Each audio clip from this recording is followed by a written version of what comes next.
Wisconsin. The New England Patriots against the Green Bay Packers. The New England Patriots, a power-laden football team featuring the quarterbacking of Steve Grogan and the consistently brilliant play of the practically all-world tight end, Russ Francis, number 81. But there are so many more in the New England attack. For instance, there is number 86, Stanley Morgan, the speedy wide receiver. For the Pack, struggling to get back, there is the extension of Bart Starr, number 17, David Whitehurst out of Furman, and Jim Lofton, the Stanfordite, who is such a brilliant young receiver. And then the punishing Green Bay ground game with 34, Turdell Middleton. So, it's Monday Night Football in Green Bay. The Pack against the Patriots. ABC's Monday Night Football is brought to you by Buick, where you'll find very good thinking in everything from Riviera and the mid-size Century and Regal to the amazing front-wheel drive Skylark. And Lanier Business Products, creators of the no-problem electronic typewriter, the typewriter that does more than just type. Frank Gifford, along with Howard Cosell and Don Meredith. A jam-packed Lambeau Field, Green Bay, Wisconsin, the kickoff between the New England Patriots and the Green Bay Packers moments away, and will be returning right after this. RCA wants you to see the right color. Does your television automatically capture all the subtle shades of difference between this surfer in deep blue, this blue surfboard, and the blue Hawaiian surf? If not, wait till you see color, even color this close on Color Track 1980. Color Track 1980, with 8 automatic color systems designed to lock even subtle shades of color on track. RCA is making television better and better. Do you believe I forgot to change my antifreeze? You know how embarrassing it is having your tow truck towed? You should have kept your guard up. Get it, animal. Fat chance, Slim. Should have kept your guard up. Keep your guard up with Dowguard Antifreeze. Dowguard protects against freeze-ups, boilovers, rust, and corrosion all year round. Dowguard Coolant Antifreeze. 6. Bobby, I think you got him. Just remember, keep your guard up. The problem? United States Steel wanted any service rep in any district sales office to be able to check the status of a customer's order on the spot and in detail. This was a classic communications problem, so they called in the Bell System experts. Their solution, a network of 400 high-speed Bell terminals in 29 locations. This gives service reps instant access to the facts they need. Another case that shows the system is the solution. From historic Green Bay, Wisconsin, it'll be the Green Bay Packers tonight against the New England Patriots. The Green Bay Packers 1-3 on their season. Disappointing, they have had a great deal of injuries. This is their 3-year quarterback out of Furman. And he will open for the Pack tonight. That has been decimated by injuries. They go against the New England Patriots, perhaps as healthy as they've been all season. The Patriots are 3-1, a win tonight, and they move into a tie with the AFC Eastern leader, Miami Dolphins, at 4-1. There is Steve Grogan. He opens at quarterback. He can be dynamite, and he can have his off nights. The Green Bay Packers have won the kickoff. And you're looking at John Smith. He will do the kicking for the New England Patriots. Deep, a dangerous return man. They put him back there all alone. He's small, yes, 5'8", 174-pounder, but he can roll. Is Steve Odom.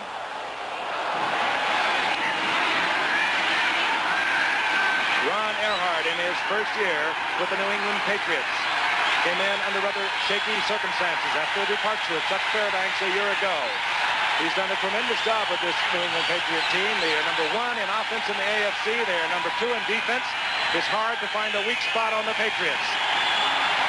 The ball is in the air. And is taken there by number 36. That's Howard Sampson. A short kick by John Smith, and Sampson moves up to the 32. Let's meet the offense of the Packers. David Whitehurst, number 17. You saw him at quarterback. The 2 setbacks, 34, Turdell Middleton, 33, Barty Smith. Smith, a big man. James Lofton, a dangerous second-year receiver out of Stanford.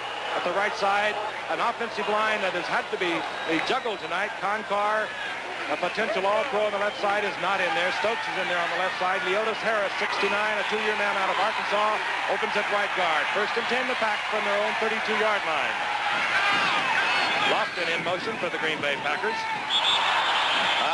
And a flag is down. Several flags are down on the opening play. Our referee tonight, Chuck Heberling, a late start, of course, because of the presidential address tonight. Offense, number 69, moving before the snap. Leotis Harris in there starting in place of Mel Jackson. Detected with a false start. You saw the defensive front three. They, of course, play a 3-4, does the New England Patriots. Let's take a look at that secondary. The cornerbacks, well, Ray Claiborne is playing the best football of his life. And you know about Mike Haynes if you follow this game at all. They have tremendous defensive talent there. And it's not weak at all on either corner with Mike Haynes and Claiborne. First down, 15. The ball back at the 27-yard line of the Pack. Whitehurst on first down. Fires over the middle to the tight end. That's Paul Kaufman, a second-year man out of Kansas State. And he's nailed there by Big Sam Hunt. The gain is out close to the 35-yard line, back to the original line of scrimmage, +3. So it'll be second down and 7. Bart Starr, a beleaguered Bart Starr, if you will, came into this season following last year's 8-7-1. Co-title holders of the Central Division of the NFC. This year, it has been nothing but disaster in terms of health of his players. Second down and 8. Whitehurst again to the air. And good coverage downfield. Whitehurst had to throw it away in the general direction of Turdell Middleton, but he was picked up and covered well there by Ray Kostick. Third down and 8. It's still cold here in Green Bay, as a matter of fact. Cold the last time you were here, Don. 67.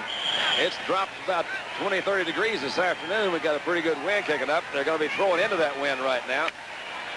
Said temperature is 54. I don't believe it. No way. It's going down into the 30s tonight after a drizzle all day long. Third down, call of 7. The ball at the 35-yard line, just underway. Whitehurst has the time, finds the pocket, finds the tight end, Kaufman. Got him a first down. First down, 45-yard line of the Green Bay Packers. Mike Haynes made the stop. Kostick was back there. Let's take a look at it again. Thinking, talking to the coaching staff earlier, I think they're going to be throwing the ball a great deal. They don't feel they have that muscle up front to move them out. You see Kaufman come across on a clear-out route, and nobody picked him up, so they got him a good play. Whitehurst, Mark likes it awful lot. He really is trying to get him in there, move him nice and smooth, give him his confidence that he can. They do call all the plays. Bartkowski sends them in by hand signals.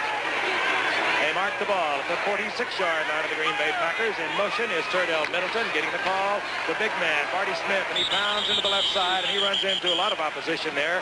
Rod Choate defensively, Richard Bishop closing down. Gain of maybe a yard. Call it second down and 9.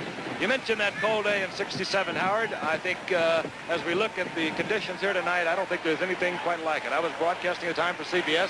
Kickoff at 13 below 0. That's it. I remember it well. Bart Starr, of course, sneaking in. Final play of the game, the Packers to win the NFL title. Second down and 8. Packers on the knee, throws too hard. Lofton does not hold on. Short pass. Whitehurst almost took his hands off. That's right. I haven't been back since that one either. Somebody up there does. What are they doing sending me to Cleveland and Green Bay on back-to-back weeks? Dramatic 2 Monday nights for Andy Wynn. That ball was thrown too hard, Frankie. Had Lofton coming in on kind of a little delayed, trying to get under that. The linebackers, we've talked about them before. We had the Patriots against Pittsburgh in their opener. They cover an awful lot of ground. Trying to get that 3-man front. Now look at them. They got 5 guys down. Third down. Whitehurst looks it over. Plays called for Whitehurst from the bench. Mel Lunsford got back. Trying to throw it into Lofton, and he cannot hold on the slant. He would not have had the first down.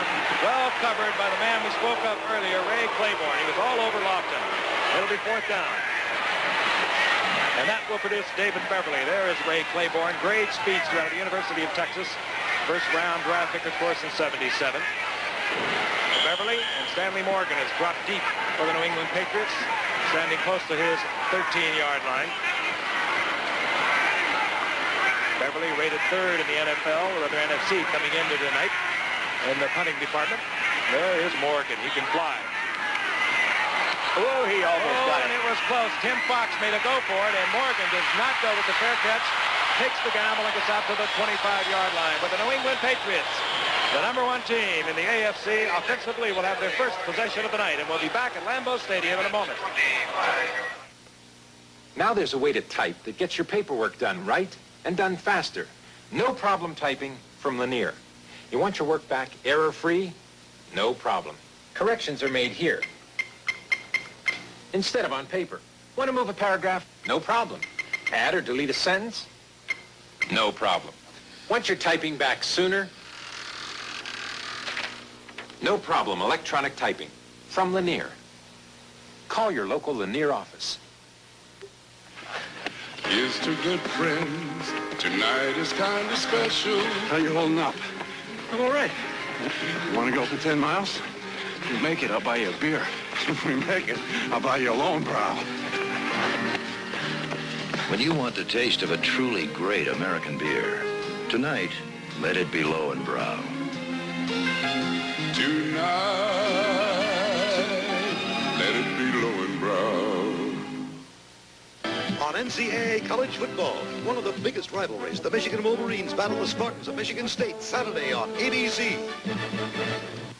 The co-Big Ten champions of last year, one loss apiece, both to Notre Dame. In addition, we'll be bringing you two Division II showdowns, Western Illinois against Eastern Illinois. Eastern Illinois, of course, ranked #1 in Division II football, and Southwest Missouri State versus Lincoln of Jefferson City, Missouri. Check the listing for the game in your area. 1st and 10, the Patriots, the quarterback, of course, Steve Grogan. The ball at the 25-yard line. Sam Cunningham, 39, the single setback. Grogan on 1st and 10 goes to the air. As a man open, fires, and it's complete out to Stanley Morgan. Stanley Morgan has a first down at the 39-yard line, and they have two blazing outside wide receivers. Cunningham, of course, having a great year. Andy Johnson is in there at the moment. Number 32 is the other setback, and you saw the big tight end, number 81, Russ Francis. The offensive line, and Dwight Wheeler doing well on that left side. Leon Gray, the All-Pro, of course, traded earlier in the year to Houston. On first down, Grogan immediately to the air. Fires to Andy Johnson, complete, and Grogan is 2 for 2. Johnson picks up close to 9 yards. It'll be 2nd and 1. Hit there by Rich Wingo, a rookie middle linebacker for the Green Bay Packers, and they have had troubles defensively. They might even have to slide into a 3-4 tonight because of the shortage of defensive linemen. There they are. Rich Wingo in the middle. And a secondary, quite frankly, well, you don't know whether it's as questionable as the defensive line that does not penetrate. They have only 6 sacks on the year thus far. That puts a lot of pressure on your secondary. 2nd and 9. Cunningham, left side. And the big one bowls for a first down, close to midfield. Sam Cunningham, he has been steady, blocker, a runner, a good receiver. His last 100-yard game way back in '77. His coach says he's just simply the best fullback in football. Now that's saying something. Coach, of course, Ron Earhart, who has 25 of his former North Dakota State football players in attendance tonight. 1st and 10, the ball just short of midfield. Grogan 3 times on 1st and 10 has gone to the area. It's Morgan again. He's 3 for 3, moving to the 43-yard line where it'll be 2nd down and 3. First time I've seen Green Bay play this year, Frank, but I've never seen cornerbacks playing as deep as these two guys do. It's going to be hard to get them deep, but boy, he can sure work out there in front of them a lot. They have a tendency, I think, without the pass rush to anticipate everything deep. They know that without that pass rush, they're going to have to stay with that receiver for a lot longer than they would with any kind of pressure. Ball marked just outside the 43. Call it 2nd down and 3. This is Andy Johnson. And good pursuit by the Pack. Turns Johnson back from a first down at the 40-yard line. Very close to it, however. Gary Weaver defensively there for Green Bay, 52, and Steve Luke coming up from safety. And Andy Johnson is down. Andy Johnson, who missed all of '77 with a knee injury, performing well thus far this season, is the injured New England Patriot. We'll be back in a moment.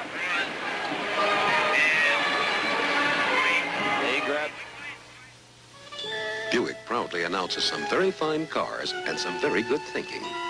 This is the 1980 Century Limited sedan. My sister thinks it's very sophisticated. My dad thinks it's economical. My mother thinks it's roomy. I think I'm lucky to have it tonight. This is the limited edition Regal Somerset. I think it's elegant proof that a truly sensible car doesn't have to be boring. Boring. Boring. This is the Buick Riviera, an automobile so incredible that people who could seriously think about buying almost any car in the world are driving Rivieras. This is a 1980 Buick Skyhawk. 4-speed, V6 engine.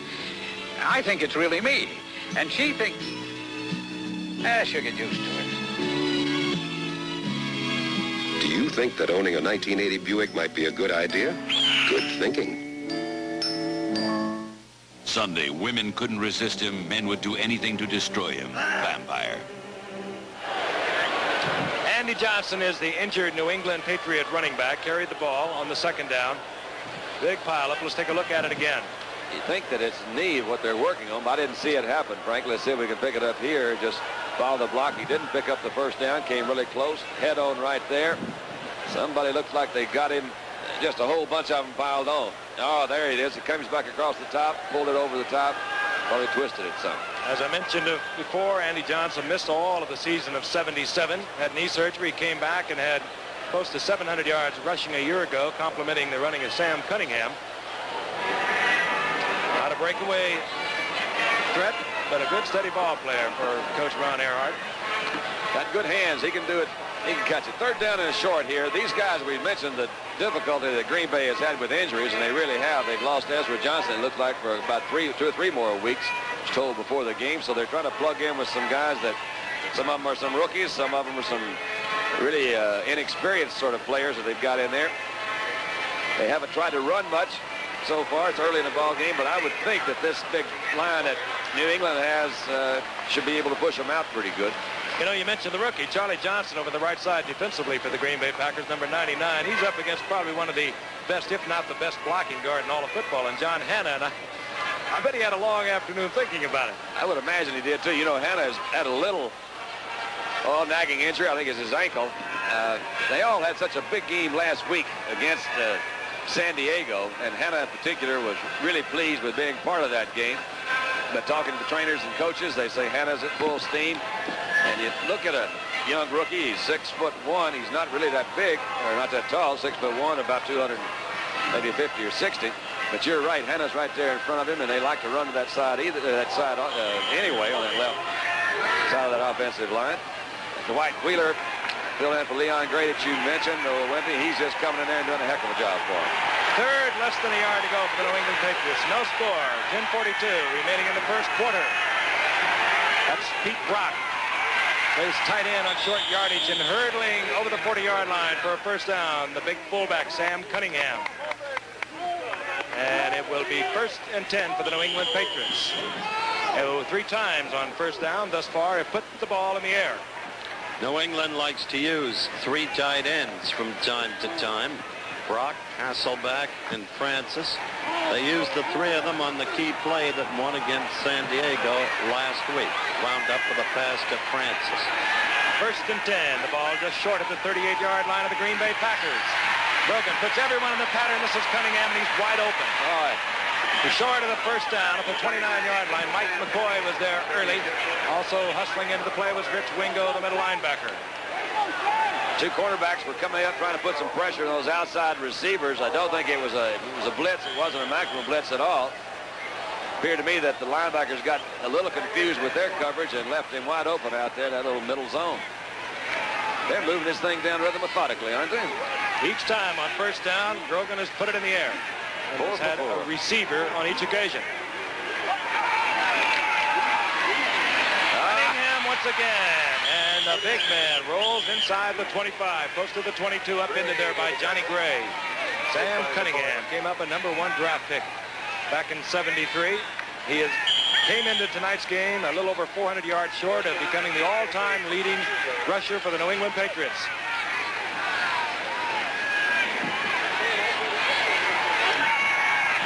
Another first down.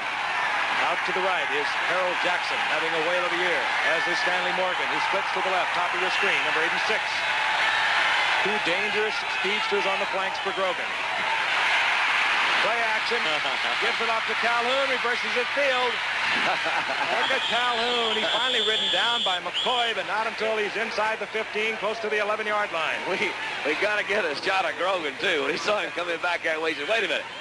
And he comes back in. Let's see if we can pick up Grogan again. Calhoun, they had it pretty well blocked off. Good penetration on the right side. You see right there. Nice move. Now then, here comes Grogan. He said, wait a minute, I'm supposed to do something. Now I want you to watch this. He didn't come close to blocking anybody. But Calhoun got down there and picked him up a first down. He sure did. And right there you see the versatility of this New England team. Calhoun, the in-betweener, slightly smaller than a fullback, bigger than a halfback, but with the speed to execute that kind of improvisation. That's Calhoun in motion. Cunningham gets the toss. He bobbles the ball. Oh, don't do that. You got to pick it up, boy. Green Bay comes up with it. Yes, sir. Kozlowski. Why, when a quarterback moves the team steadily, gets the ball down within 12 yards of the end zone, does he pitch it backwards? Well, it's a good play if it works, but he just missed a little bit out in front, and he didn't quite pick it up. I think it was 75, Barzalauskas. There he is, with that big hulk all over the ball. And Green Bay gets out of trouble. 8:32 remaining in the first quarter. They'll have a 1st and 10. Barzalauskas, the one-time Jets' #1 draft choice, was a doubtful starter. Bart only decided to play him when he saw him in the workout before the game. The ball just over the 15-yard line. There are a lot of doubtful players out there for the Green Bay Packers tonight. We'll talk about them over the course of the evening. Lofton, the intended receiver, intercepted. Fox, the free safety, Tim Fox, and he returns it to the 27-yard line. He's tackled there by the intended receiver, James Lofton. Jimmy Fox is a superb defensive back. I think you all who follow football know that. Out of Ohio State, teams beautifully with Mike Ames. And he's on cloud 9 tonight because his wife just delivered unto him a 9-pound, 6-ounce baby daughter. Somebody got a finger on this early, I believe. May have. It was not badly thrown, a little bit wide. I think you're probably right. Maybe it was tipped a little bit. It has been a hard catch, but catchable. Lofton has been suddenly missing some of them this year. Whitehurst, on his side, has been having trouble getting it to him. On 1st and 10. Jackson and Grogan went to Harold Jackson. He wanted the touchdown just off the fingertips. Fox says, I'm going to intercept the pass tonight because I do want you to say hello to my wife and new baby girl. The second when he just got home, he said, tell everybody that everybody's doing fine. That's what he said. See, there you did it. He's one of those first-round draft picks that came from the Jim Plunkett trade. Last pass, excuse me, Frank, that last pass was the first time that I would almost even call that one not a very good pass because it was rifled. Jackson had a hole down there in the middle. That's where he could probably drop it over and lay it in that hole. He rifled it, and nobody was there. Grogan 4 or 5, 2nd down and 10. Flag is down. Grogan has Francis in the end zone. He sure does. The flag is down. Well, we'll have to see what the call is, but right there you saw an evidence of why Russ Francis is so great. The size. Let's get this ball. Offside. Defense. 6 points. New England. Refused. He's got the size. He's got the speed to go with it. He can go deep. I saw an excellent article in the Sunday New York Times as you watch this again by Bill Wallace on the growth and development of the modern-day tight end. It began with the smallish tight ends like Pete Retzlaff and Joe Walton, about whom we said so much in the Giant game a couple of weeks back. Walton, the offensive coach of the Redskins. Let's watch the kick. Johnny Gray, 5'11", trying to cover 6'6" Russ Francis. No chance. This is John Smith for the conversion. And then came the power tight ends like Ditka and like Ron Kramer. And now today, they are the big ones as you look at this play with Russ Francis in isolation. The huge ones like Russ Francis and Dave Casper. I'll tell you, you have to hold up a tight end. He was not even touched that time as he came off the line of scrimmage by Gary Weaver. And that's how to alienate the affections of your safety man. We'll be back.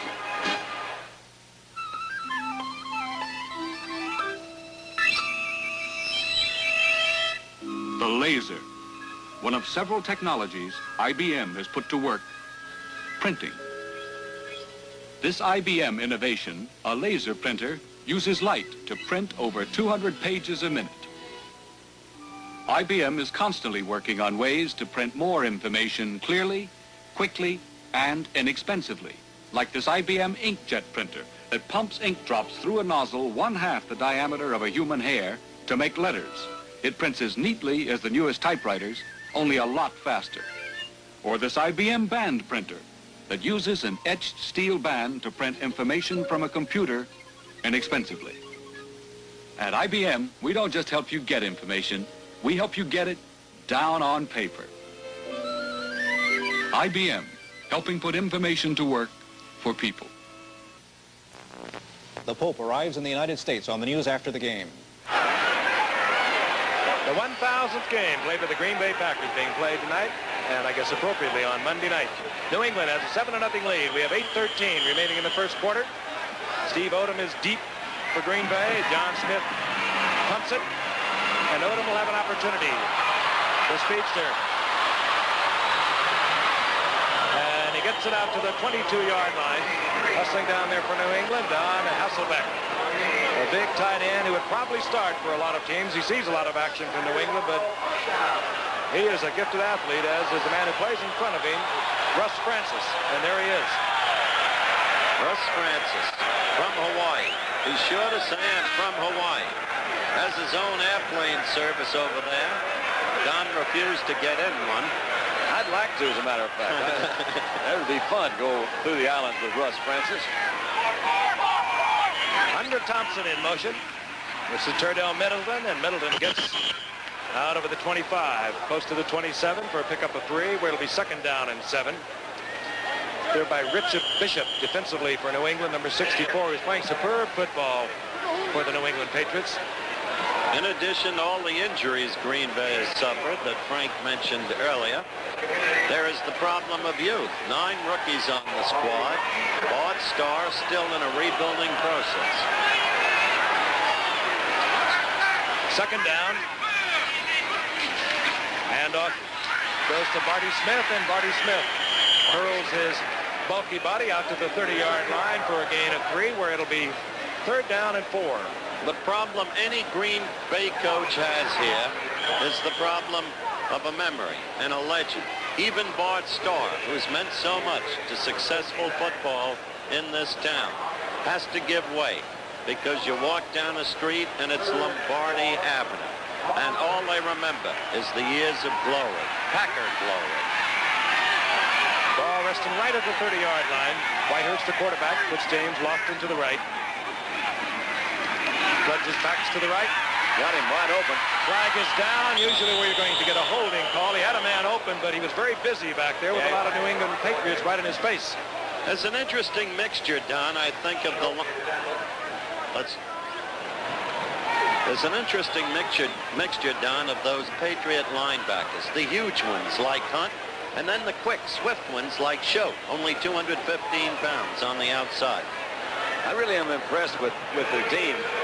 I think that defensive unit, Frank has mentioned the 2 outstanding cornerbacks. They've got good safeties, so I think those 2 areas are really super. You've got the linebackers, the safety, and we've talked about that. They're just not weak anywhere. They don't really have any glaring weaknesses. Well, their number 1 draft pick is another safety to come, Rick Sanford from South Carolina. Beverly to punt for the Green Bay Packers on 4th down. Stanley Morgan standing at his 40-yard line. Beverly had to hustle that kick. Morgan watches it bound. Moves away from it. Packers get a roll, and it moves inside the 30, close to the 28-yard line, where New England will have possession. Bob Kreider in there hustling Beverly's punt. 49-yard punt. Bart Starr has done just about everything you could in football. Had this team, he thought, I think Green Bay Packers felt, turned around last year with an 8-7-1 mark, tied Minnesota. Central Division. They lost according to the playoff for the tie-breaking procedures. And then the wheels started to come off. Well, that loss that they suffered to Minnesota, that's the one that really killed Paul. On 1st and 10. Grogan again. Nope, this time it's the draw. Hands off to Cunningham. And Cunningham picked up at the line of scrimmage. Struggles maybe for a yard. Mike Douglas was there defensively for Green Bay first. And then, of course, the Packers, their number 1 draft pick, Eddie Lee Ivory out of Georgia Tech, a great All-American running back, went down in the Bears' very first game, or the Packers' very first game against the Bears. That hurt. That sure did hurt. That almost killed them. But their number 2 draft choice, Steve Atkins, and we're sure to see something of him tonight, has looked very good out of Maryland. Second down, call it 8. Ball at the 31-yard line. Grogan quickly to Morgan. Knocked it in the air. Johnny Gray has it. Johnny Gray. All right. A free agent, came up as a rookie in 75. He's turned into quite an athlete, and he wears quite a number. If you're a Packer fan, you know it was worn by another free agent who played for so many years here, Willie Wood. 24 was Wood. Let's look at this again. You see him read that blitz real well, very quickly. Tries to throw it. Appears to me threw it a little bit behind him and a little bit hard.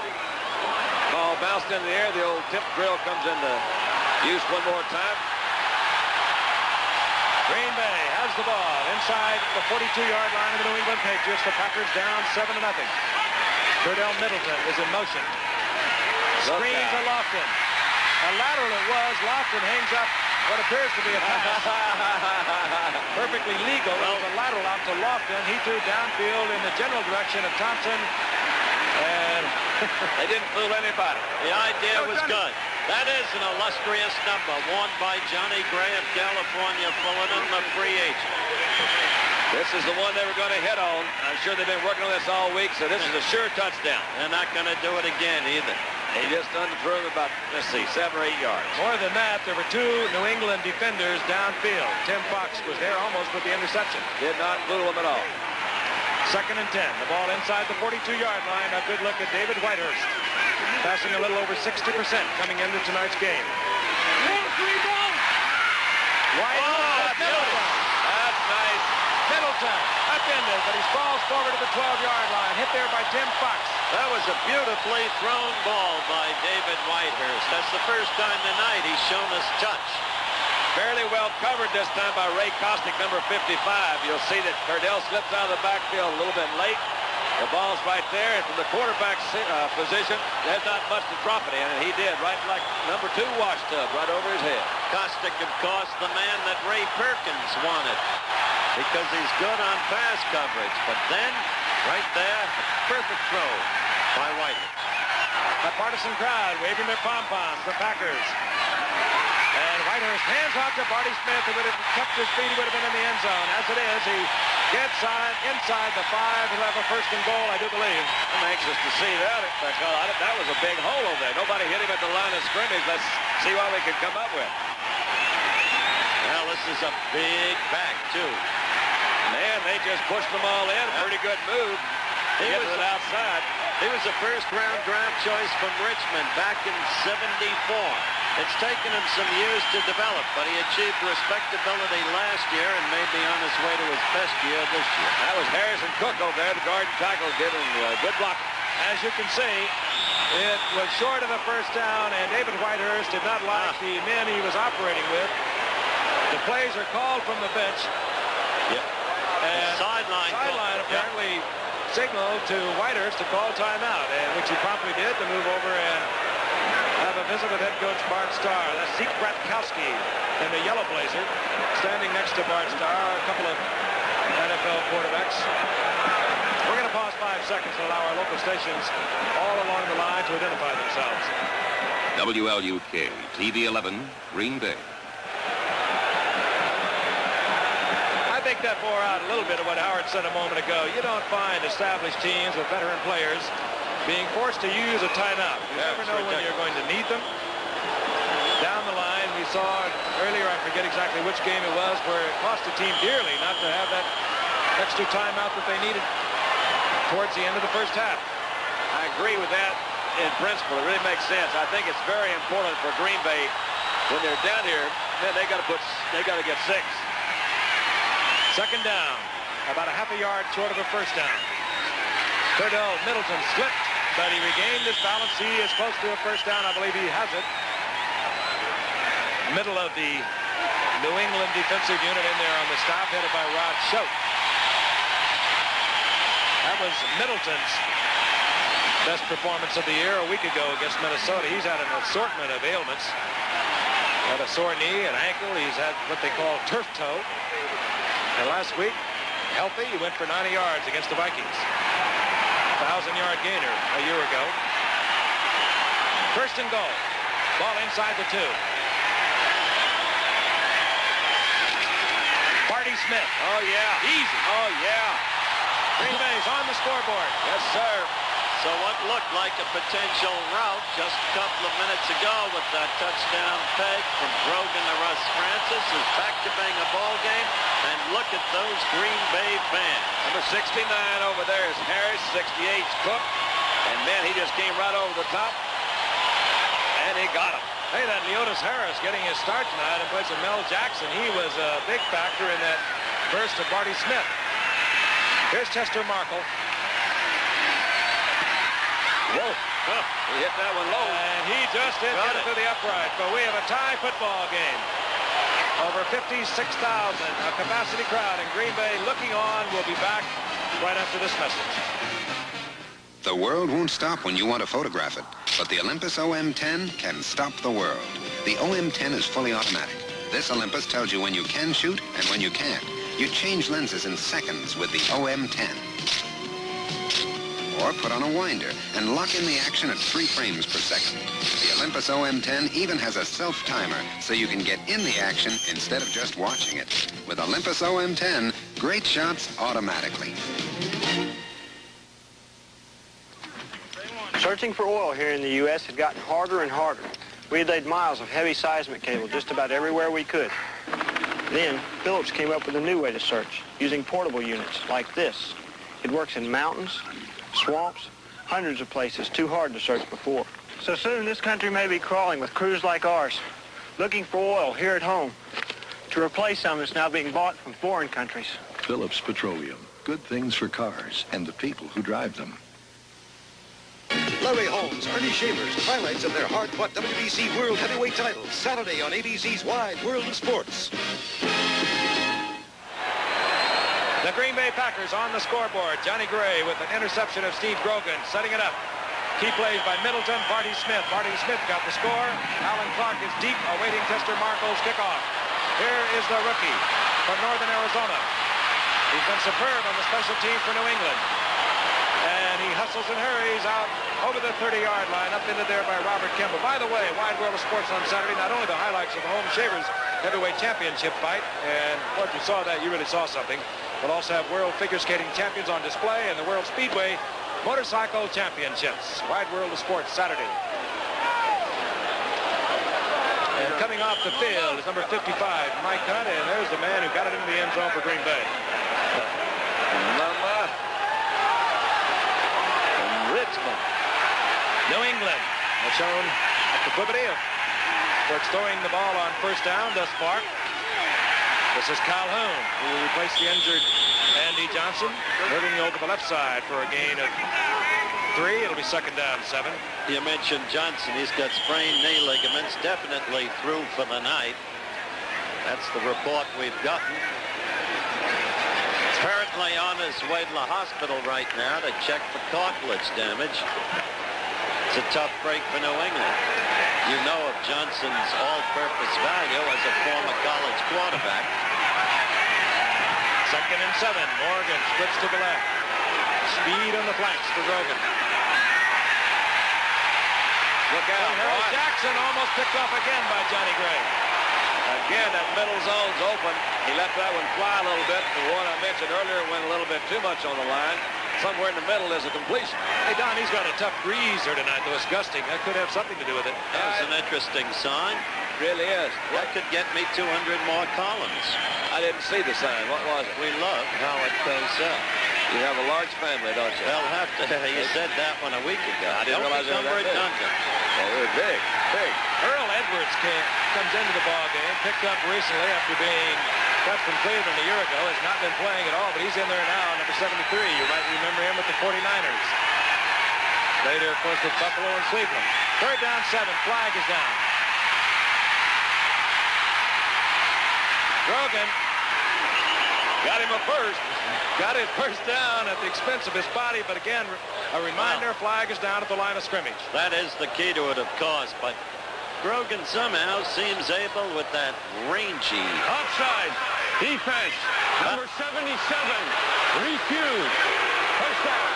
That rangy body of Grogan's, that angular build. He seems to be able to escape injury. And, of course, he does add that extra dimension that we talked about on the opening Monday night when Pittsburgh beat New England in overtime.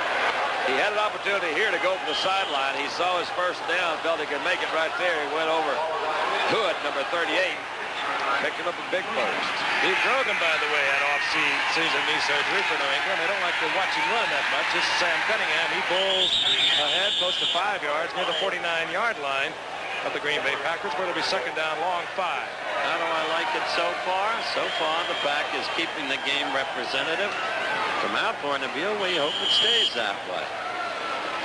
Grogan, Frank, is averaging 9 yards, well over 9 yards a carry when he does run with the ball. We've talked about it many times. He is a good runner, and he is big, rangy, and strong. He raced for over 500 yards last year. Of course, tops in the NFL for all quarterbacks.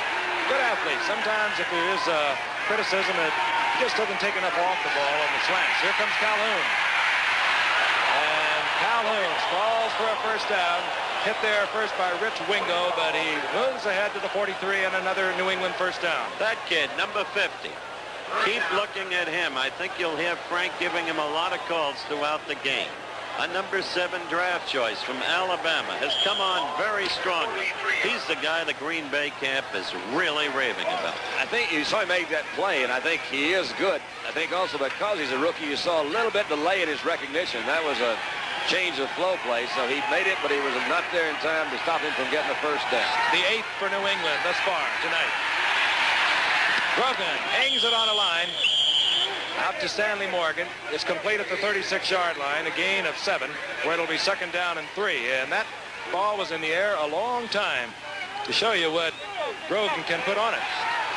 There's no way really to defend this. Mike McCoy's a defender, but the ball is thrown so far back, low, and a good move by Morgan to come back and pick it up. The ball was really on the line, Frank. I'll tell you, wonder why Mike McCoy is so deep. Well, just keep in mind that Stanley Morgan has blazing speed out there. If they're not back deep, they're going to roll up and go into double zone. They didn't do it this time. Cunningham just uses sheer force as he bowls for a first down inside the 32-yard line. Michael Hunt, we understand, has been injured again. He is the man that Rich Wingo beat out of that middle linebacker spot. Michael Hunt, of course, linebacker for the Green Bay Packers. And it's doubtful he will come back in tonight's game. So problems continue to mount for Bart Starr and the Green Bay Packers. And we are seeing the end of the first quarter. And we have a 7-7 tie from Green Bay, Wisconsin. And we'll be returning in just a moment. Dale Nichols is a good Little League coach and a good neighbor. I really enjoy working with kids, getting them started in the right direction. I enjoy working with people as a State Farm agent, too, especially with their life insurance. Usually, I know the families pretty well. I handle their other insurance, so I'm better able to advise them on life insurance. And like a good neighbor, State Farm is there. That's life insurance, the State Farm way. The Firestone Forever and the Sears Die Hard. Take a close look at the warranties. The free replacement part of the Die Hard full warranty ends after only 90 days. But if the Firestone Forever battery ever fails to hold a charge, Firestone will replace it free for as long as you own the car in which it was originally installed, provided it isn't damaged due to accident, abuse, or a bad charging system.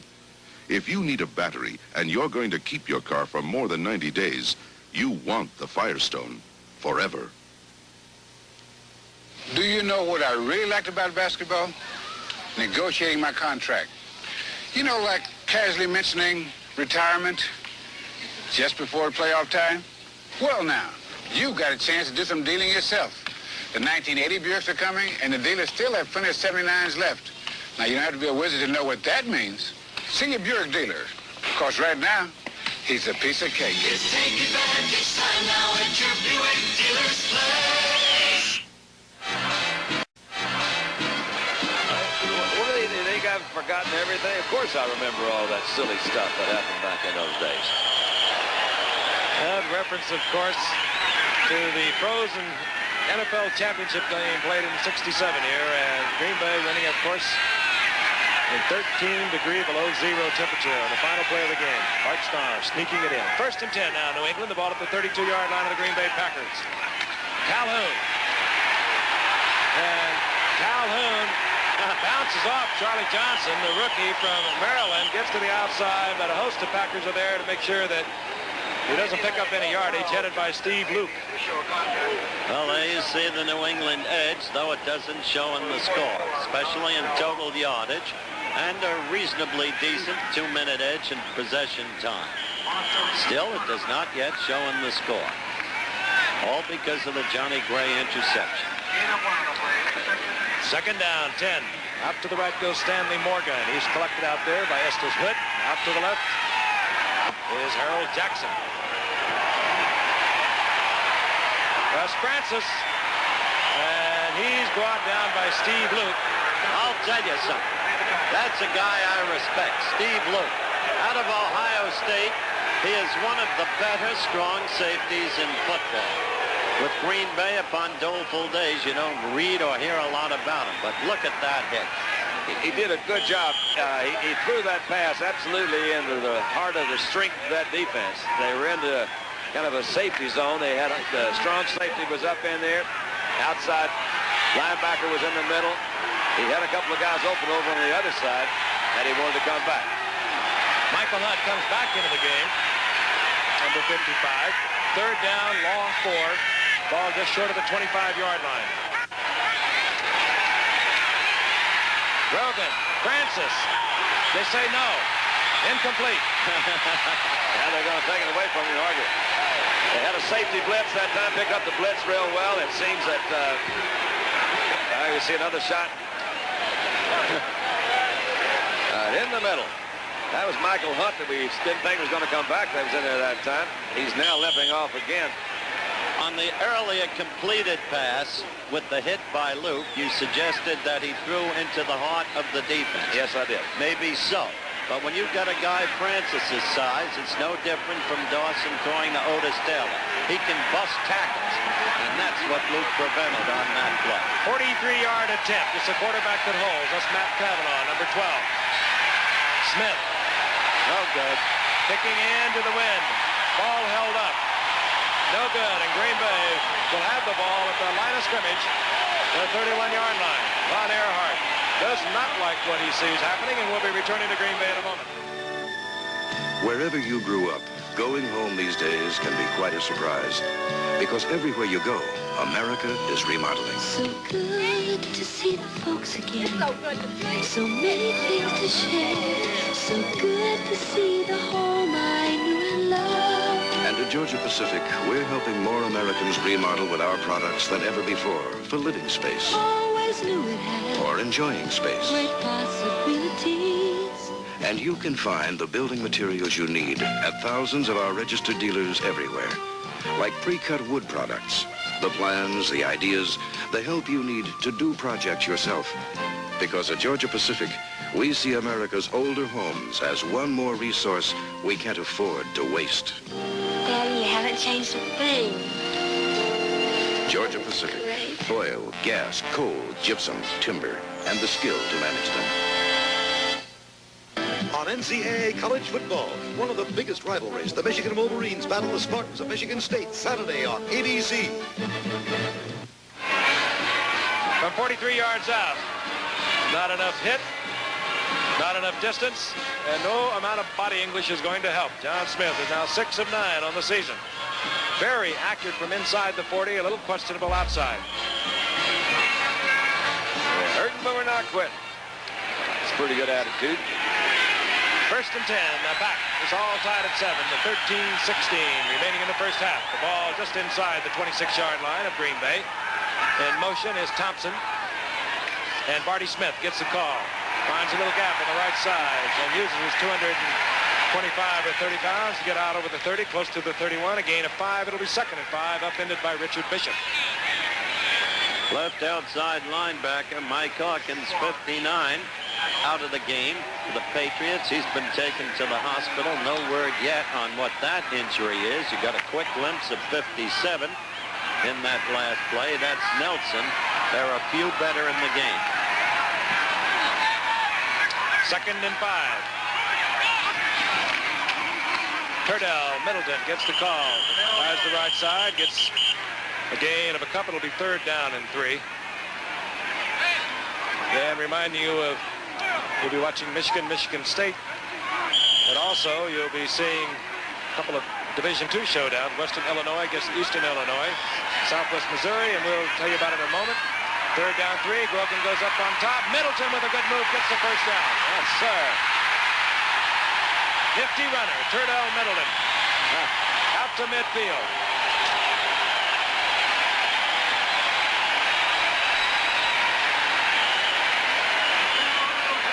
All right. Lift the ball out to Middleton. Little move on the inside. Just came back out and left him standing right there. Watch Claiborne down here at the end of this thing. Claiborne says, you get off my back. They try to lay one on him on his last. He says, just hold off there, fella. Green Bay moves it out to midfield. Super effort, Turdell Middleton. Play action by Whitehurst. He's got a man open deep. It's Lofton. Nice and hustling back there, as he's been doing all season. Ray Claiborne tipping it away. That's what Bucko Kilroy, the sometimes brilliant director, general manager now, but head of personnel, that's what he looks for. Well, he was playing him pretty close. Lofton made a good quick move to the outside, but that speed, the recovery, he really made it up in a hurry. He wants speed back there. He's got it in Mike Haynes. He's got it in Claiborne. He doesn't quite have it in this year's first-round draft choice, Rick Sanford, which is why they moved him to safety. 2nd and 10. Barney Smith finds a little opening, gets down to the 48-yard line. A flag is down, a pickup of a couple. A flag down at the line of scrimmage. Talk about Claiborne. He was quite a track star down in Texas, had an electrically timed 9.4. He is not, however, a puncher. It was Claiborne who was involved in that little fisticuff session in the dressing room with Will McDonough, the Boston Globe writer, who covers the team. There he is, 6'1", 190-pounder. This is not to say, by the way, that McDonough is a fighter either. I wondered what that was. That was to say that was not a fighter. All right, it's got to be against Green Bay there. Illegal motion. Offense, number 76. 2nd down. Chuck Eberling calls it against Tim Stokes, who is filling in for Mark Concar of the Packers tonight. It'll be 2nd down and 15. Walter Tullis comes in. Out comes the tight end. 3 wide receivers. Tullis wears number 87. Second-year man out of Delaware State. There he is in motion. Good pickup. Oh, did they pick Nelson up? Good pickup. Whitehurst overthrows his intended receiver, Thompson. Whitehurst on the dead run. I believe it was Nelson Steve is down. Yep. And he's staying there. His father, by the way, has come to see him play tonight. His father, of course, Anoka, Minnesota man, has been coaching high school football up there for many years.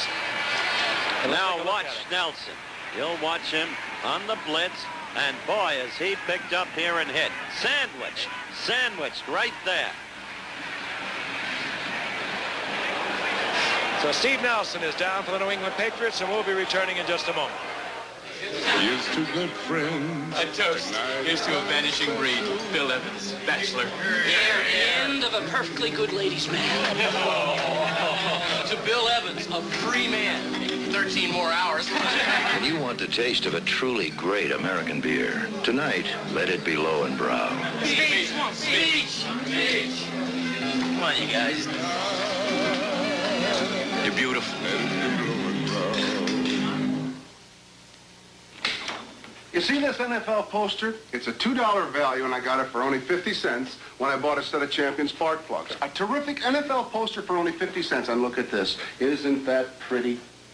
And your car can get sure starts, improved performance, and better mileage with Champion spark plugs. It was a deal I just couldn't pass up. You know, I think I'm going to do my entire house in poster. Yes. Show your NFL team colors from your participating Champion marketer. You can't buy a better plug. I'm David Hartman, a woman who got hooked by a phony ad but fought back, tomorrow on Good Morning America. Well, with Steve Nelson still down, they can ill afford the loss of that very great player, especially with Hawkins already out. And Nelson, a bit of a homecoming. He, of course, played for Ron Earhart at North Dakota State. A lot of fans are over here. He's going up to his father's hometown. His father, Stan, as mentioned earlier, is here tonight. And what an interception he had last week. He said that was the highlight of his athletic career, to be able to pick that one off in the closing minutes of the game with San Diego. They have a lot of respect for San Diego, and it's certainly well justified. That's a good football team. It really is. In fact, they got a lot of respect for the American Football Conference and a great deal of pride in it. That's why they take this game, quite apart from the question of standing, so seriously. Thus far, the AFC in interconference competition has won 9 of 13 games. The NFC only 4. I don't like Steve Nelson continues to be administered to, and a stretcher is being brought out from the Green Bay Packer bench side. We saw Ron Earhart, his coach, run out to check on what is happening. And again, watch number 57. He was in on the blitz.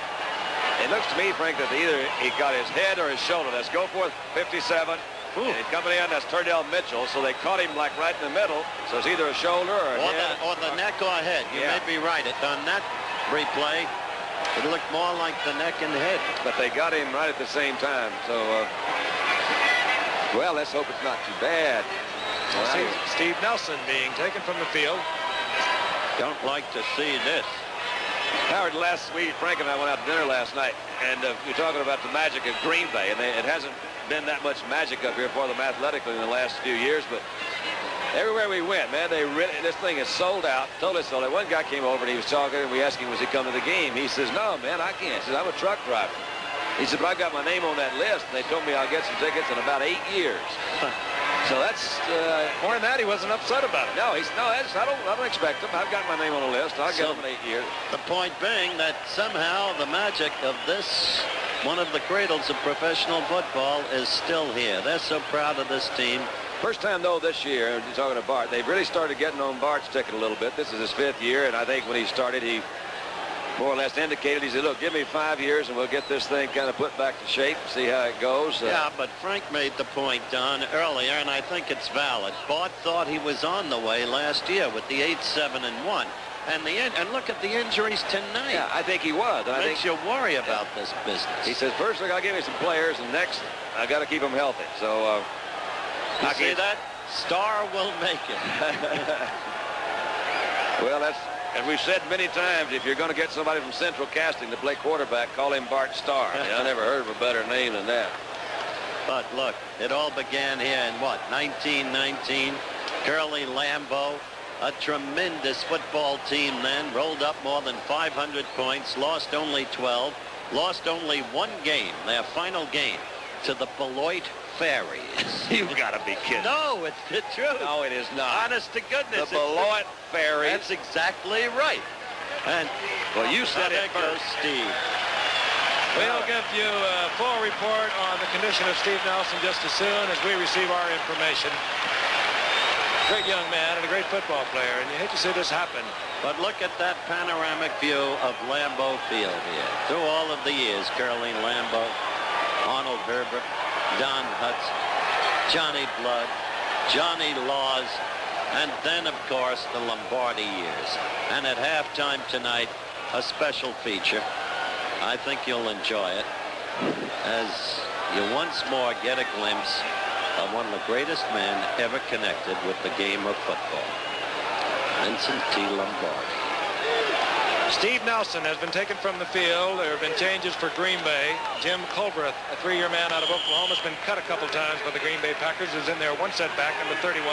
Nate Simpson, who usually comes in passing situations, number 48, is the other setback. And 3 wide receivers. Walter Tullis, 87, teams with Lofton, number 80, and Thompson, number 89. 3rd down, 15. The ball at the 45-yard line of the pack. Got him wide open is Lofton. Yes, sir. And Lofton has our first down. He's down to the 28-yard line. Threw that ball well under pressure. He had some pressure coming in back there. They're the number 1 team in sacks in football with 22. Whitehurst stepped up. Let's see it again. I think we had a slight slip back here by Fox, but I don't think it made much difference. The ball was thrown in good timing. Cox was coming over, and Lofton just made a good move. Don't you love the stride of this kid Lofton when he gets the football? Kind of like an antelope. Watch it. Long stride right there, and then again. I think Claiborne thought he had a little help from the inside. Fox slipped down. 28-yard pickup, 1st and 10 from the 27-yard line of New England. And this is Middleton. And Middleton turns the corner. It's inside the 25 to the 22-yard line. A gain of 4. It'll be 2nd and 6. You talk about second effort. You saw it right there. Middleton not coming into this game healthy. A doubtful commodity. We didn't know until 8 o'clock our time whether or not he would really start. Put his head down and rammed through an extra yard and a half.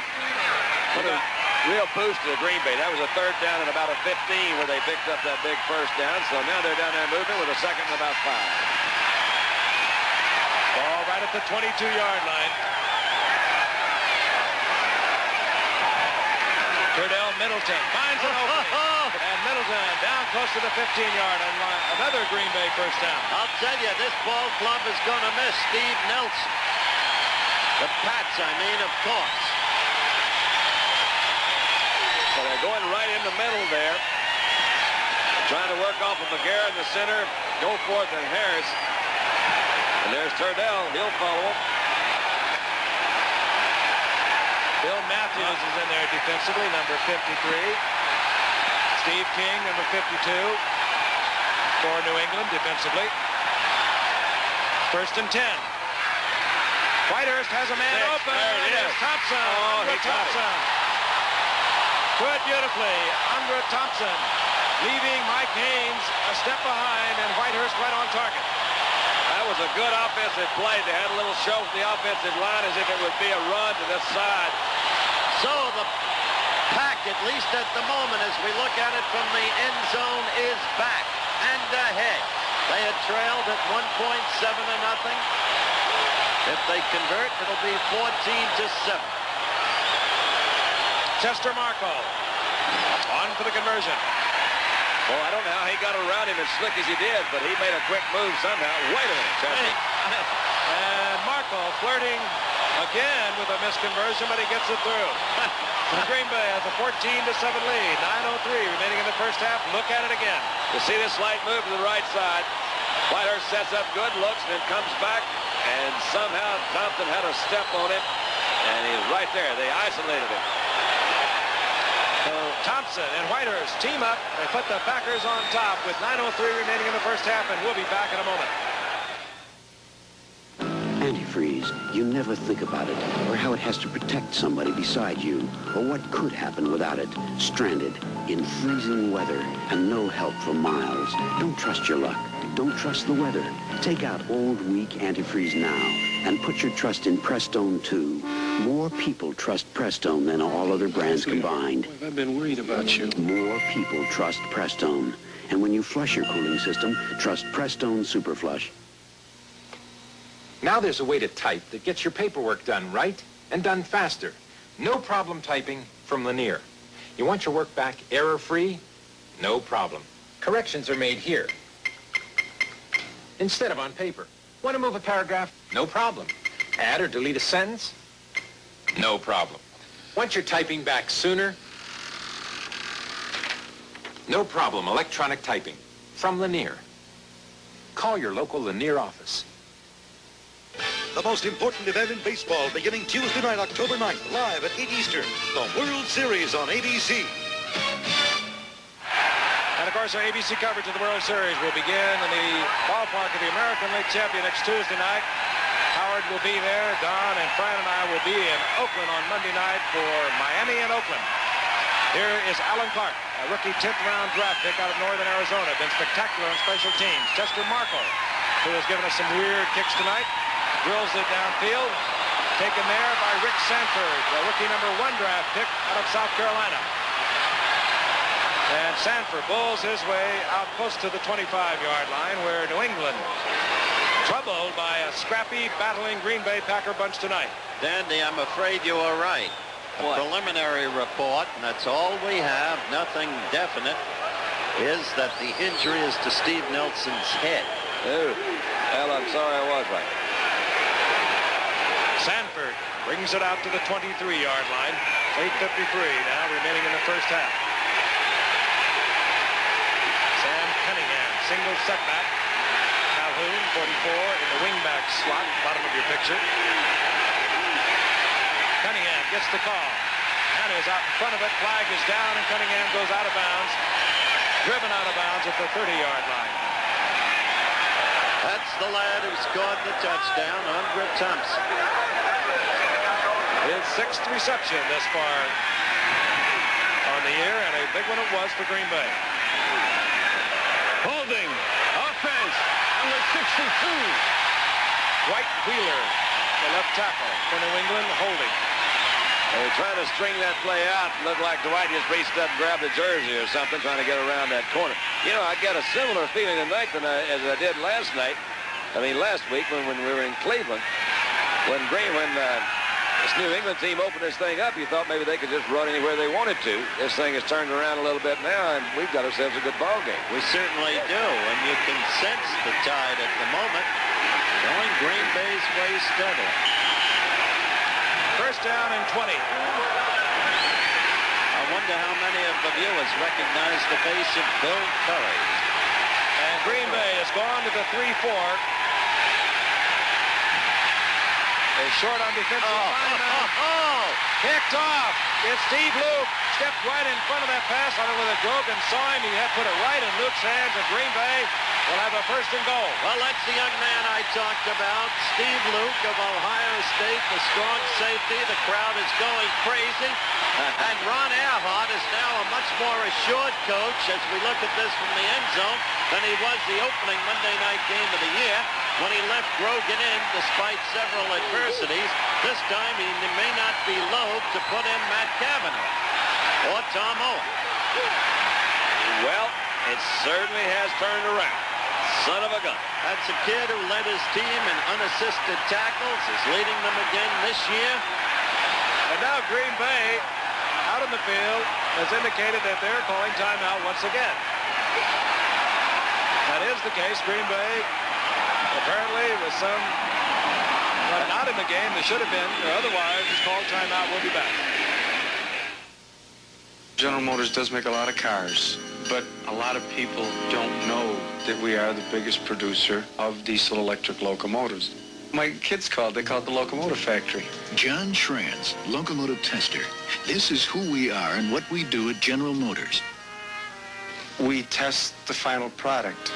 When we start the locomotive up for the first time, it rumbles a little bit and it runs. It's just a great feeling. They call us the glory people, but it takes everybody to make a product. Everybody's got to be good, and they are. They are craftsmen in their own way. It's hard to explain. It is a relationship, man and his machine. That engine is probably the best engine in the world. We need the railroad industry. There's no two ways around it. We are part of it, and I think we do a heck of a job. General Motors. People building transportation to serve people. On ABC's Wide World of Sports, the World Speedway Motorcycle Championship. High-speed turns and no brakes. Saturday. That's the lad who made the interception. We've complimented him. He is a terrific ball player and one of the best one-on-one tacklers in football. First down, Green Bay. Steve Luke setting it up, picking off a Grogan pass. Look out, boy. Oh, boy. And Party Smith falls to the 5-yard line. Pick up a 5. Bill Matthews. And a stop for New England. You got to have a feeling they anticipated that blitz by New England that time. It looked like they were going to get Whitehurst. They had it set up going to the outside, flipped it out to Smith. Picked him up some good yardage. Defensively now for New England, there has to be a bit of concern because not only is Steve Nelson gone, Mike Hawkins, who is having a tremendous year outside left linebacker for New England, he's out of the game, injured. And we have Bill Matthews, number 52, or rather 53, and Steve King, 52, in there defensively now, linebacker. 1 second and goal. Flag is down, and Lofton catches the ball, but again, a flag is down. More than that, I thought the official ruled that he was out of bounds. I think he did. Offside. Defense. Review. Touchdown. Wait a minute. Oh! I think he might have made an error. He made a mistake. Another grievous one.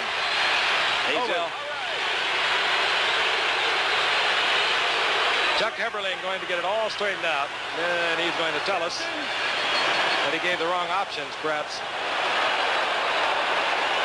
to Green Bay. I guess he did.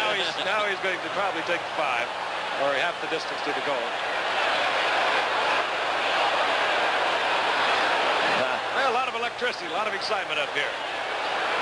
Now it's called right. Now watch the catch, and you'll see that the official quite properly indicates that. Watch this. 1 in, 1 out, no catch. Well, wait a minute. Wait a minute. Catch. Now, if you're assisted out by that defensive back, it's still supposed to be there. Let's see if Clayburton is touching him when he goes up. Little Studio 54 number, it didn't work. Half the distance to the goal. Offsides New England. Second down and goal, the ball at the 2.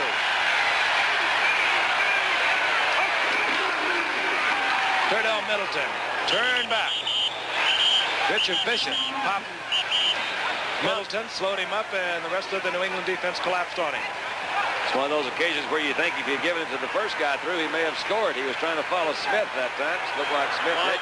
So there's Ron Earhart, and suddenly the look is a troubled look, understandably. Meanwhile, word about Steve Nelson en route to the hospital. A moderate to severe concussion is the report. Middleton spun his way almost to the goal line. Third and goal. Touchdown. Middleton gets it in for Green Bay, and Green Bay extends their lead over the New England Patriots. What a surprise. Look at Bart. He's happy, isn't he? I'll bet you if they hadn't made it that time, they'd have gone for it again. And you saw Bart Starr. There is the young man who was so critical during that drive, playing himself a tremendous game and playing hurt. Chester Marco, who put the thrill back into the conversion tonight. He has. He's getting a little higher. He's aiming for the left upright.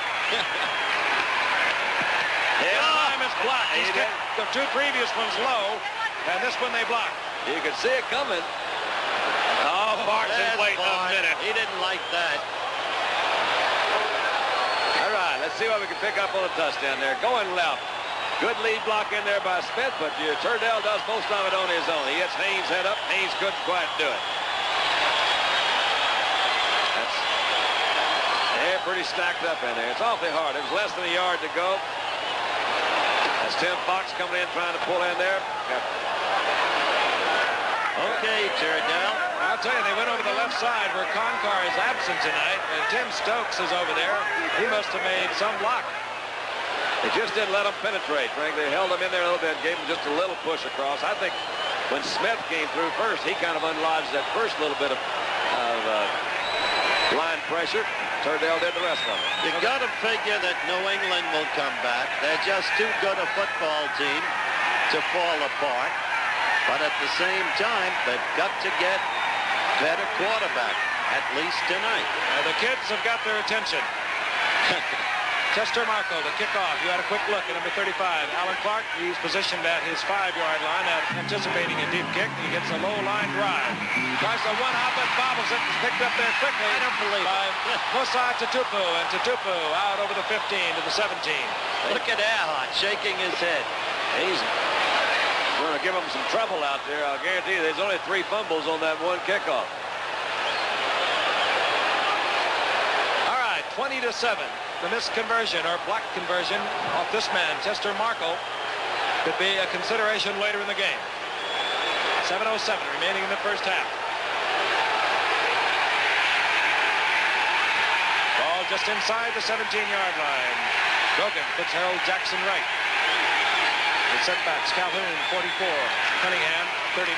This is Calhoun. And Calhoun moons ahead to the 20-yard line for a gain of 3. It'll be 2nd and 7. Now let's see if Grogan clams up. If he becomes afraid to throw, Don, and keeps the ball on the ground. Well, I don't think he will. I don't think he'd be afraid to throw. I really do think they came in, obviously, to throw against this team, and we pointed out they've got some weaknesses back in there. But for some reason, maybe he tried to do too much of it too quick. If he can get himself settled down a little bit with the rest of it, he'll pick it back up. Hit his first 4 passes in a row. On 2nd and 6. And Cunningham gets out of the 25. Short of a first down. It'll be 3rd down and 2. This is a team with the capacity to really chew up yards. They demolished the Jets 56-3. Beat a fine San Diego team. Tough game, 27-21. It was Timmy Fox who blocked the extra point, number 48. The 3 tight ends are in. Actually, Pete Brock, who wears number 58, he has to report to the officials when he comes in. He's in there with Hasselbeck and Francis. Calhoun gets the call. Calhoun gets the first down after the 33-yard line. Now, there you get the picture. Mistakes, mistakes, mistakes. On that last play, Frank told you there were 3 tight ends in there. And you saw 58, Brock in motion to his left. And that's the play they used to defeat San Diego. You normally expect run when you've got the 3 tight ends in there. But on the winning play against San Diego, Francis executed what was apparently a beautiful run block and then quickly went out to his appointed spot, suckered the defense, was all alone to take a touchdown pass. 1st and 10. Calhoun following Cunningham. And down goes Calhoun.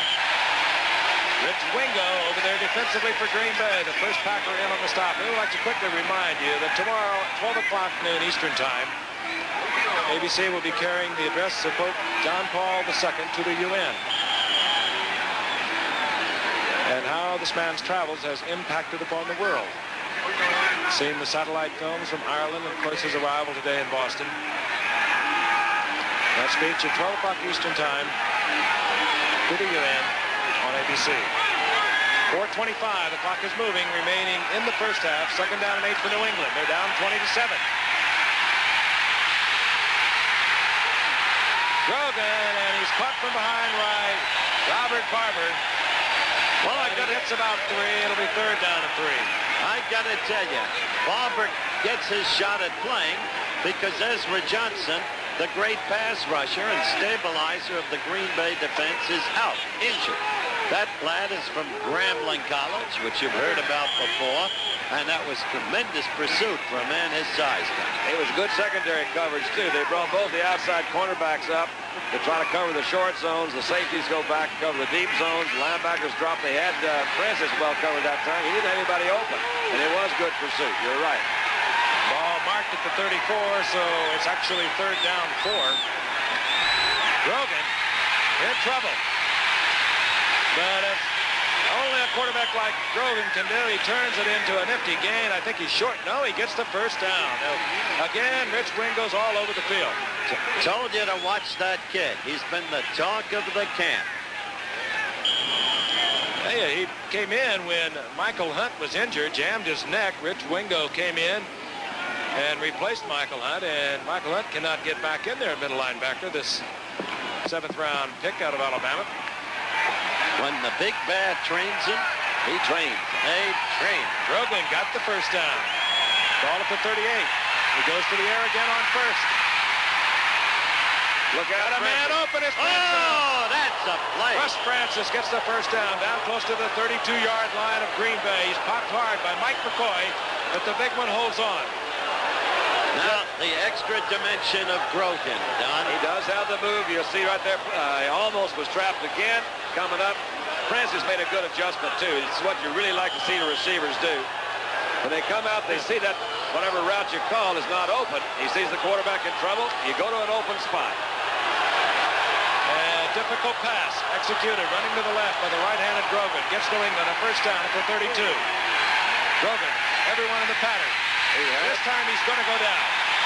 He made a mistake there. Barber's there, but the first man is Earl Edwards, who was just brought in, activated today. Had a problem with Cleveland a year ago. He's just been sitting around waiting for a phone call, and he got it with all the injuries to Green Bay. Well, I tell you, Earl Edwards is a pretty confident fella and pretty outspoken. We got the 2-minute warning coming up. Edwards came in here and he said, "You watch my smoke. I'm what Green Bay needed." We'll be back in just a moment. Look at them. They're beautiful children. It's hard to believe that they all have juvenile arthritis. They're part of the 31 million people who are victims of arthritis in our country. Hi, I'm Bill Lenkitis of the New England Patriots. I've seen my mother suffer with arthritis through the pain and operations. That's why I do volunteer work for the Arthritis Foundation here in New England. They receive funding from United Way, and volunteers like myself make it possible for this agency to fight this disease.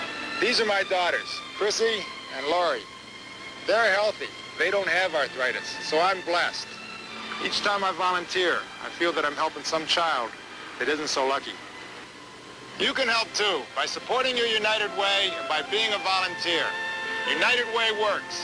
Thanks to you, it works for all of us. The United Way, right?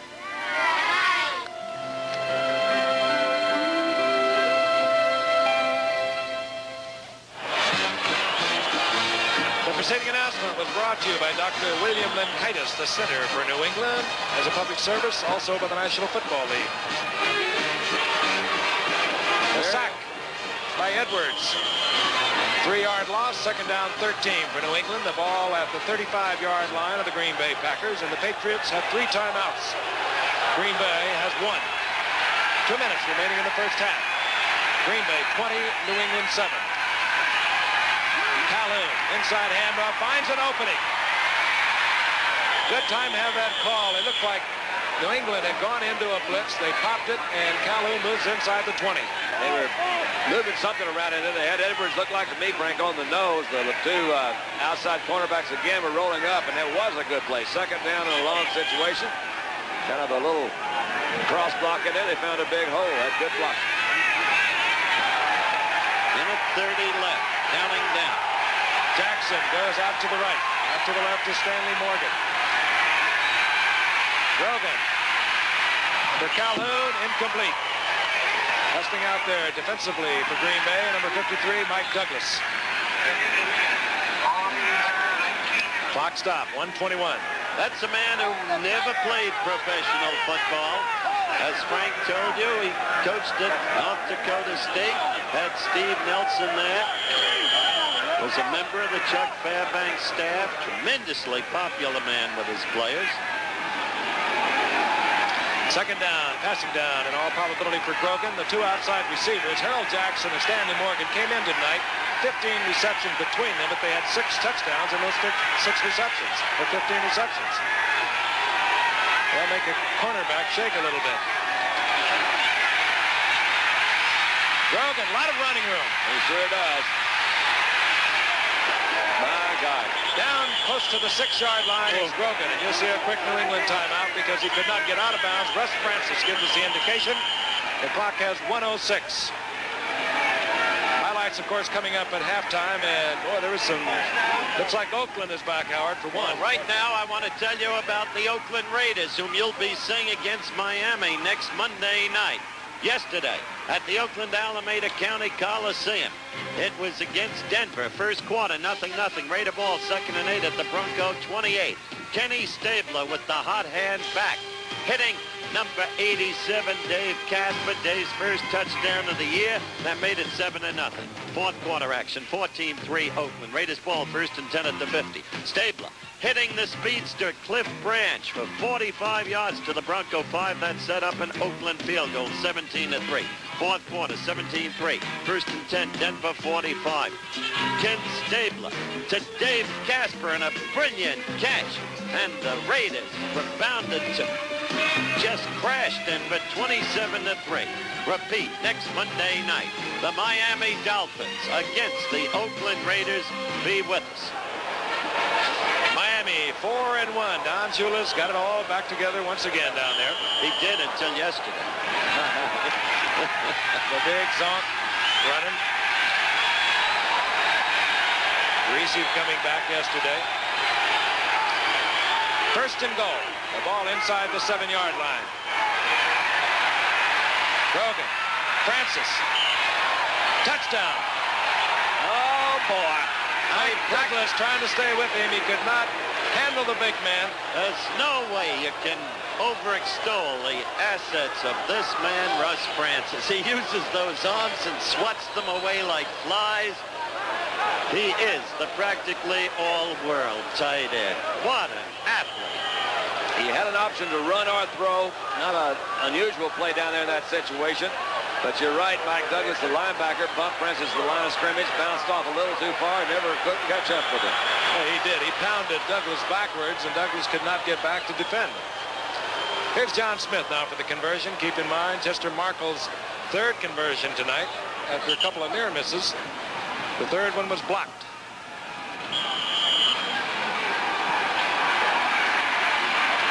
John Smith, who missed much of last year with a damaged thigh. Back in form, gets it up. And New England, with 101, has shortened the lead of the Green Bay Packers to 2014. There was another major occurrence yesterday. It happened at the Silverdome in Pontiac, Michigan, Minnesota, Detroit. It was the first play of the second quarter. And watch this closely. Comlo of Delaware, the rookie, the 9th-round draft choice, back to pass. The ball picked off by the elder statesman, Paul Krause, number 22. The pass had been intended for Gene Washington.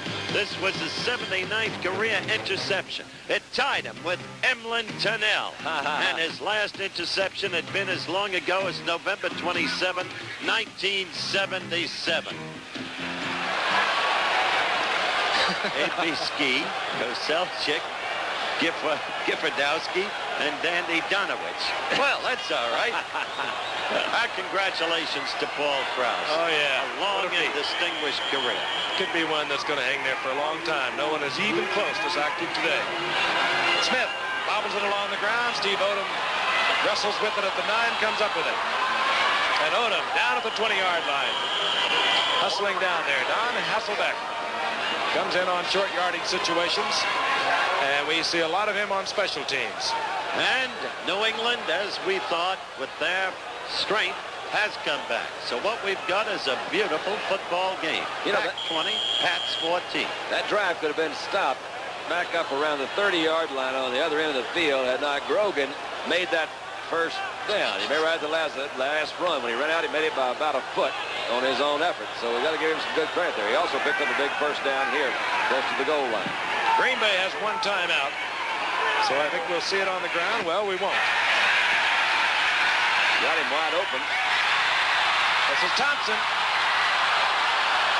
Andre Thompson out of bounds at the 41. Stops the clock with 45 seconds. Ray Claiborne over there defensively for New England. They want field goal position, of course, because that blocked field goal against that blocked extra point against Markle could cost them heavily. I think you're right, Frank. I don't think the New England guys expected them to come out passing either. I think they thought they might try to run it on end until halftime. Garda is really not playing it close to the vest tonight, even with all those injuries. He is trying a lot of things. A long lateral with a pass following that. Now trying to move the ball. What he doesn't want, though, is a turnover and have New England, with timeouts remaining, get their own field goal. Whitehurst. And it's Prentice McCray. And he went to the turf. But New England has the football. 37 seconds on the clock. And the Patriots have a couple of timeouts.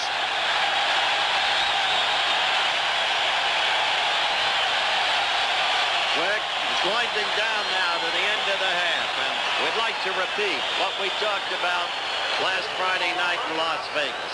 Last week, a momentous week in sports, because the Olympics are coming back to the United States, the Summer Olympics in 1984. The first time since, you'll remember, back in 1932. It'll be the same place, basically, the centerpiece, the Los Angeles Memorial Coliseum. And ABC is very proud to announce that we'll be carrying the 23rd Olympiad from Los Angeles. First and 10, New England. Grogan on a bootleg, and he's got an open field with a good block. He's fun to watch. He is fun to run. Oh, I get a kick out of him. I think he's fun. Grogan out of bounds, up around the 34-yard line, kills the clock with 32 seconds. So, pretty good way, Frank, to kind of assure you're not going to really mess it up. You get out on the outside with that quarterback, you got a lead blocker, so he's going to either run out of bounds early or run out of bounds late. He ran out of bounds in time to get him a first down. There's John Hanna out in front of him. He was naked except for John Hanna. On first down. Draw play. Calhoun. Down goes Calhoun. Green Bay thinking pass. Calhoun gets a couple, however. Good alert defensive play by Gary Weaver. I think that was the same play they tried and were successful on earlier when they picked up the big second and long and they got a first down of it and they made the drive. Grogan calls timeout. Moves over to talk with Ron Earhart. One timeout remaining for New England. We'll remind you again, college football this Saturday. Michigan, Michigan State. They get it on once again, the traditional rivalry. Co-Big Ten champions a year ago, each with one loss this year. Both losses to Notre Dame. 1984, Frank. I wonder if they'll have you on the oars. But it'll be good to be back. The 19th Olympiad, Mexico City. The 20th Olympiad, Munich, West Germany. The 21st Olympiad, Montreal, Canada. And so the Summer Olympics will be back with the veterans of ABC. Lake Placid coming up in February of next year. New England comes out of the huddle. 21 seconds remaining in the half. New England has one timeout. Packers leading 20-14. The ball at the 37-yard line of New England. Screen. Sam Cunningham. Wingo missed him. Boy, I'll tell you, what a guard that John Hanna is. He looked over his shoulder, saw that he could go downfield instead of fanning back for Cunningham. Kind of directed traffic, and Cunningham got another 7 or 8 yards out of it, and now they are threatening with 9 seconds remaining. Ball marked at about the 42-yard line, 43-yard line. Well, they got problems. No timeouts.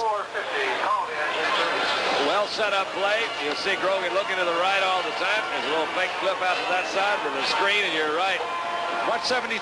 There's Hanna. Wingo misses him right there. Came in, didn't quite catch up. This kid has been all over the field. Don mentioned that he's a rookie and that there can be some lateness sometimes in recognition. But boy, what speed, what effort, and instinct. Was a good decision by Hanna, too. You saw him look back, and he says, well, I can't do any good there, but I can downfield, and he did. And another 6 or 7 yards. Situation now for Grogan, who visited with Ron Earhart. 9 seconds on the clock. He cannot stop it again himself. They're working against a strong wind, Frank. Steve has to pick up quickly about 20 yards for Smith to be within his kicking range. And still save enough of that clock for the field goal attempt. No timeouts left. No timeouts. Green Bay, of course, knows that New England's going to have to attempt. Well, they might try and go with the screen out there, no? Now they're going to throw it up and hope. They're going to hope for a penalty. Incomplete. The time has expired, at least on the scoreboard, and that's the end of the first half. And we hope you've enjoyed it. Exciting football from Green Bay. Stay tuned now. Halftime highlights coming your way in just a moment. When an ordinary air filter gets really dirty, it can eat gas and kill your acceleration. Now, this is the Fram Extra Life. It's got a special outer filter which helps keep the inner filter clean, which means that the Fram lasts 50% longer than our ordinary single filter. 50% longer. Why not change your old filter for a new Fram Extra Life? Doesn't cost me more, but it can save a lot later. Fram and Autolite are Bendix companies.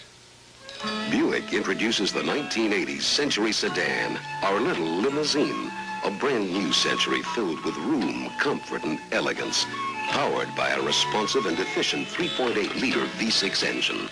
A Century which by all appearances looks as though it should cost a small fortune, but which in truth does not. Where to, folks? Home, Jimmy. Right, wow. Buick's new Century sedan, our little limousine. Just the unhappy days, Mom becomes a jailbird. I want to go home. Then, on Angie. I'm in love with my sister's husband. Boy, Ben. And on Three's Company, it's Strip Poker and Jack gets the royal blush. Then Louis makes his move for Elaine on Taxi. Tomorrow, Good evening. On TV 11's late news after the football game, we'll go live to Lambeau Field to get some comments from the fans. Join us tonight about 11:30. Looking for a good job that pays well for work well done? Kohler Company, a major manufacturer of plumbing products, needs good people to work evening and night shifts. Kohler, a good place to work and a good place to live. If you're looking for a job with stability and good wages, call Kohler Company between 8 a.m. and 5 p.m. weekdays at area code 414-457-4441. That's Kohler Company, area code 414-457-4441. Kohler Company, an equal opportunity employer. Freeze the Crowd, 6:30 weekdays on TV 11. This February, the 1980 Winter Olympics, exclusively on ABC. The men's downhill is the fastest, most dangerous alpine skiing event. Innsbruck 76. Franz Klammer shattered the Olympic course in a death-defying run. This is the downhill course in Lake Placid. Top challengers will be Switzerland's Peter Mueller, Austria's Peter Bernsberger, and Ken Reid of Canada. Who will emerge as the downhill king? Just one of the dramas when the world comes to America for the 1980 Winter Olympics. We're back live at Lambeau Field in Green Bay. There's the halftime score. The Pack ahead by 6. Today at halftime, we're going to bring you highlights of the key games that took place yesterday, plus a special tribute to the late Vincent D. Lombardi and the Green Bay Packers. Our halftime features are being brought to you by Metropolitan. Metropolitan really stands by you with insurance for your life, health, auto, home, and retirement. Now let's turn our attention to yesterday's NFL highlights featuring the unbeatens as they went into the day's action. Unbeaten Miami against the Jets at Shea Stadium. First quarter, Miami ball, 4th and 8 at their own 15. Back to punt. And watch, 26, Donald Dykes, the rookie defensive back, blocks it. The ball picked up by Johnny Lynn, the other rookie defensive back. 7-0 Jets in the third quarter. The Jets, who were amazing yesterday, 20-10 over Miami. Miami's ball, 1st and 10 at the 50. The pass from Greasy, intended for Jimmy Cephalo, but that's number 40, Bobby Jackson. Look at him go. 58 yards, the score. And the Jets at 26-10. In the fourth quarter, it was 26-20, the Jets. Miami rallying. Richard Todd deep to Wesley Walker, the speedster from California. 71 yards, touchdown. The Jets won it 33-27.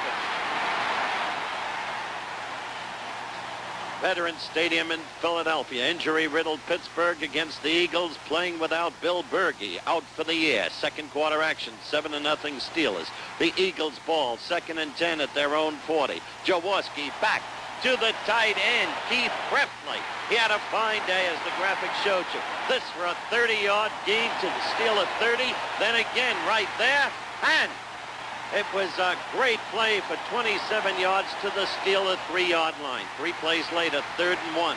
Leroy Harris obtained from Miami. In for the touchdown, tied the game at 7. We move ahead to third quarter action. The Eagles now leading 10-7. Pittsburgh ball, 2nd and 10, their own 15.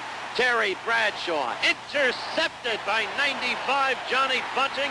He returned it to the Steeler 2-yard line. That set up a Will Montgomery 1-yard touchdown, and the happiness is supreme. The Eagles won it 17-14. Cleveland at Houston. Cleveland coming down from cloud 9 after their tremendous victory over Dallas last Monday night. Second quarter, 10-3 Houston. Houston ball, 3rd and 3. The Browns 19. 34, Earl Campbell sweeping left. 17 yards down to the Cleveland 2. That young man is going to be, before his race is run, one of the greatest runners of all time. This was the next play. And there goes Earl Campbell, running right this time. In for the touchdown that made it 17-3 Houston. In the second quarter, with the score still 17-3 Houston. Cleveland's ball, 1st and 10, their own 26. Brian Sipe throws. It's intended for 85, Dave Logan, but picked off by 33, J.C. Wilson. All the way downfield, 34 yards the score. Houston 24, Cleveland 3, and the Oilers went on to win it 31-10. Cleveland no longer unbeaten. at Soldier Field in Chicago. Tampa Bay going into the game unbeaten. Action in the second quarter. Tampa Bay ball. 1st and 10 at the Tampa Bay 39. There goes the brilliant rookie Jerry Eckwood from Arkansas. He runs right all the way downfield. 61 yards. The longest run in Buck history. And that put Tampa Bay ahead 7-0 in the fourth quarter. Leading 10-6 was Tampa Bay. Chicago ball. 1st and 10, their own 35. Vince Evans, watch this, sets up a screen left. And there it is, to the great one, Walter Payton, number 34. And he pours it on. Give him an inch, he can take a mile. Watch this. Now he'll get down to the 5. And look at him leap in. Touchdown. The Bears moved ahead 13-10. But this Tampa Bay Buccaneer team, coached by John McKay, means business this year. Here's Doug Williams. Bucks ball, 3rd and 2, the Bears 8. He throws it to number 81. That'll be Isaac Higgins. In for the touchdown. The Bucks, the only unbeaten team in the league. Fall is beginning to give way to winter in Green Bay. A little early, the temperature beginning to drop. It was raining during the course of the day as we look at the scoring sequence that took place in the first half. The Green Bay Packers, with a lot of injuries coming into tonight's game, a very youthful bunch on the field, befuddling the New England Patriots. The New England Patriots 3-1 in their young season. The Green Bay Packers 1-3 in their young season. Chester Markle will kick off. Will be kicking with the wind, and deep will be Alan Clark, a rookie 10th round pick out of Northern Arizona, 5'10", 186-pounder. Breezy night. Temperature is expected to drop into the 30s later tonight. Second half is underway. Markle adds more excitement. This is Don Westbrook, who drops the ball and comes back and gets it, and he is pounded down around the 15-yard line. Number 82 was Paul Kaufman down there, bobbled the ball, picked it up, and by that time Kaufman was all over him.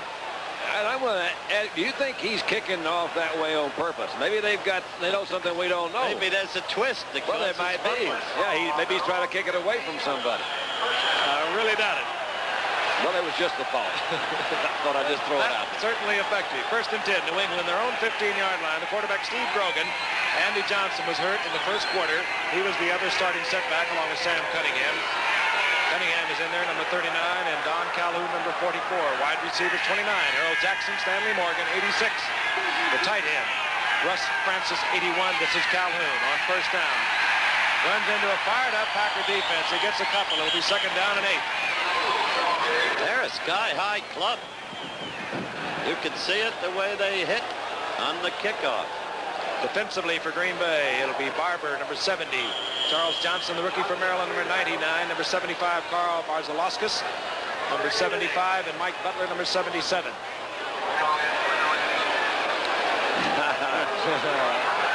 Told you he can run. But Green Bay leads in the score. Ball at the 17, and Grogan wants the football change. Perhaps some stickum, as they say in the trade, might have come off the hands of Calhoun onto the ball, and Dr.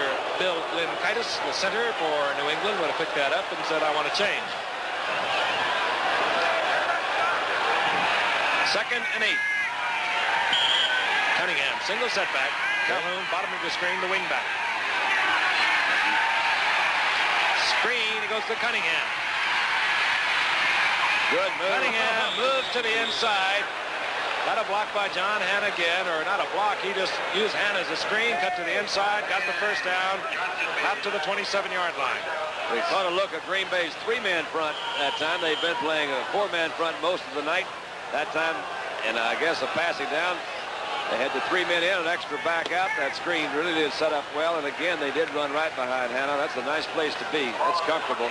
Again, Ezra Johnson, the best pass rusher for Green Bay, not being able to play tonight as Green Bay again lines up into 3-4 defense. On 1st down, Cunningham gets the call, dances along the line of scrimmage, gets out over the 30, close to the 31 for a gain of about 3. It'll be 2nd down and 7.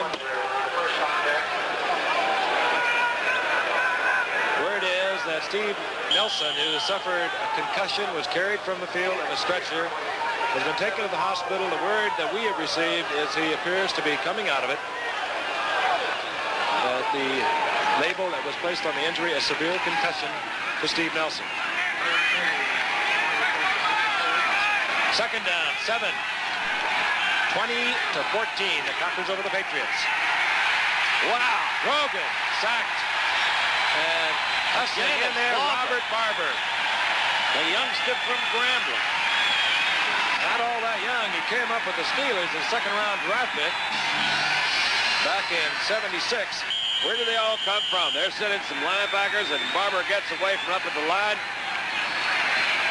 That was Dwight Wheeler blocking on him. He slid in past Dwight, came back, and they welcomed him. Had pretty good coverage downfield, too, considering how much pressure they put on Grogan. I got to tell you, Frank, to me, he's very young. To me, he's young. I meant he was picked by the Steelers second round, and he went into the WFL. Played there and then came to the Pack in '76. Third down, 15. Packers fired up. Grogan overthrows and is picked off. It's Mike McCoy. He's went out of bounds, but Green Bay has come up with another turnover. They'll have the ball at the 38-yard line. Pass overthrown by Grogan to Russ Francis. So again, a mistake by New England. That's what's plagued them all night. Now as you watch Steve in the replay, Don, will you take over? Well, there's really not much to say, Howard. He overthrew him. Francis was open out there, and he missed him about 3 yards. McCoy was playing deep again on the sideline, picked it up, and then they're right there going. They got this thing in the wind to their back. Whitehurst, 17, the quarterback. Marty Smith, 33. One setback with Turdell Middleton, 34. Play action by Whitehurst. Oh, and he wants it quick. He fires over the middle. It's complete to Lofton. That was...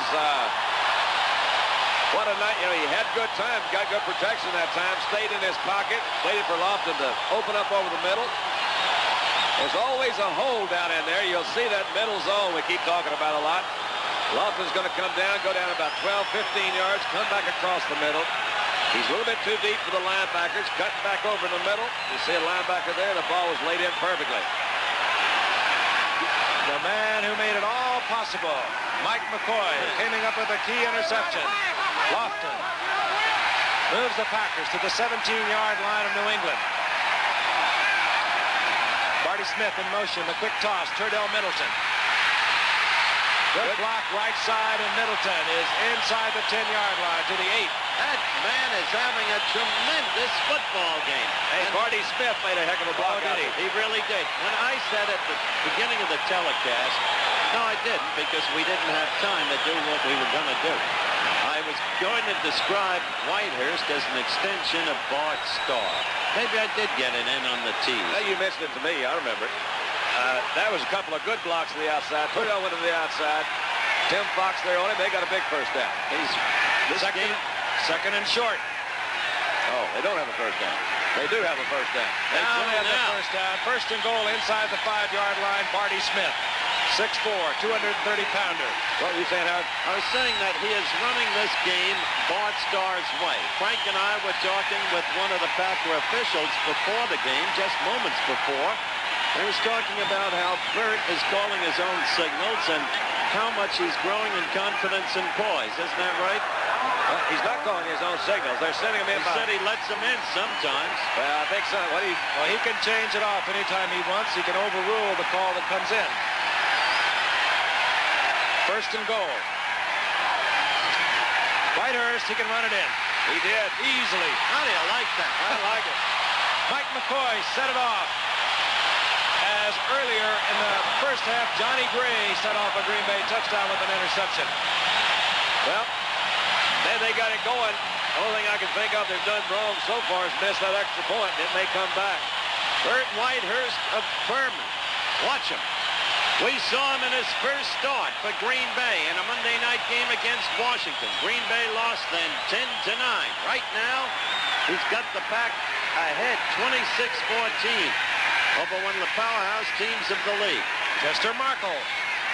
This time he gets it up. He gets it through. And the Pack is out in front of the New England Patriots 27-14.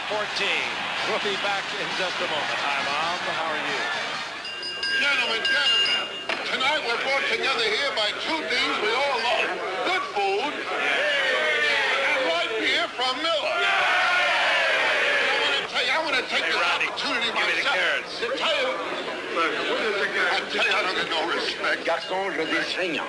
Si elle est pas saignante, sounds good, but what is it? Meatloaf sandwich and a light. Gentlemen, as we all know and appreciate, light has 1/3 less calories than a regular beer, and it's less filling. But the best thing is it tastes great. Less filling. Gentlemen. Hey, Deacon, pass the roll. Hey, Charlie, that's my beer. No, this is by your broccoli. This is my broccoli. That's my beer. What's wrong with you guys? Hey, Bubba, you want the peas? You gonna eat all that? Just showing off. Gentlemen, in closing, I'd like to think I speak for all of us when I say if it wasn't for light, I wouldn't be where I am today. Hey, you're for power! Light beer from Miller. Everything you always wanted in a beer. And less. On NCAA college football, one of the biggest rivalries, the Michigan Wolverines battle the Spartans of Michigan State Saturday on ABC. That classic, of course, is sellout every year since 1948. Our producer, Dennis Lewin, says, no problem, Michigan State all the way. Alumnus, of course. All right. The kids of Green Bay are testing the New England Patriots. Marco tries to, apparently, what he might be trying to do, Don, is to keep it away from Alan Clark. I think he is. I really think, and I know he can kick better than he's been kicking. He's been kicking those little chip shots out there. That time he just drilled it over him, but he does have the wind to his back. And they started moving up a little bit. So he now got him on the 20-yard line again. And for New England, the test of a really solid team, a championship team. They're down 27-14. They are an explosive team. As you recall earlier, they beat the Jets 56-3. Grogan, 5 touchdown passes in that one. They can really explode. They have a lot of time. 9:46 remaining in the third quarter. And they have all the weapons. But they are being fought to a standstill tonight by a fired-up bunch of Packers. Screen, Cunningham, Hannah's out front.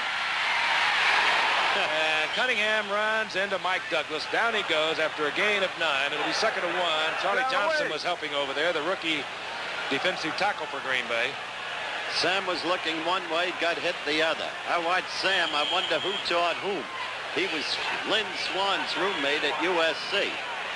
Lynn Kitus got a good block that time on that rookie middle linebacker we've been talking about, Wingo, and he may have hurt a leg a little bit. I saw him get up and limp off. We'll keep an eye on him and see if he can still move. 2nd and short. Cunningham gets the call, doesn't like it inside, steps to the outside, gets the first down at the 32-yard line. This is, I'm sure, what Ron Earhart has talked to Steve Grogan about. Take them back out there, get them settled down. We can do it. We've got all the weapons.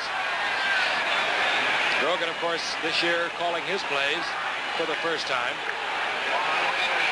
It's been an exasperating night for Grogan. It's been wonderful running the football, erratic passing. Oh, yeah. Calhoun. Wing reverse, and Calhoun out of the 35 to the 36.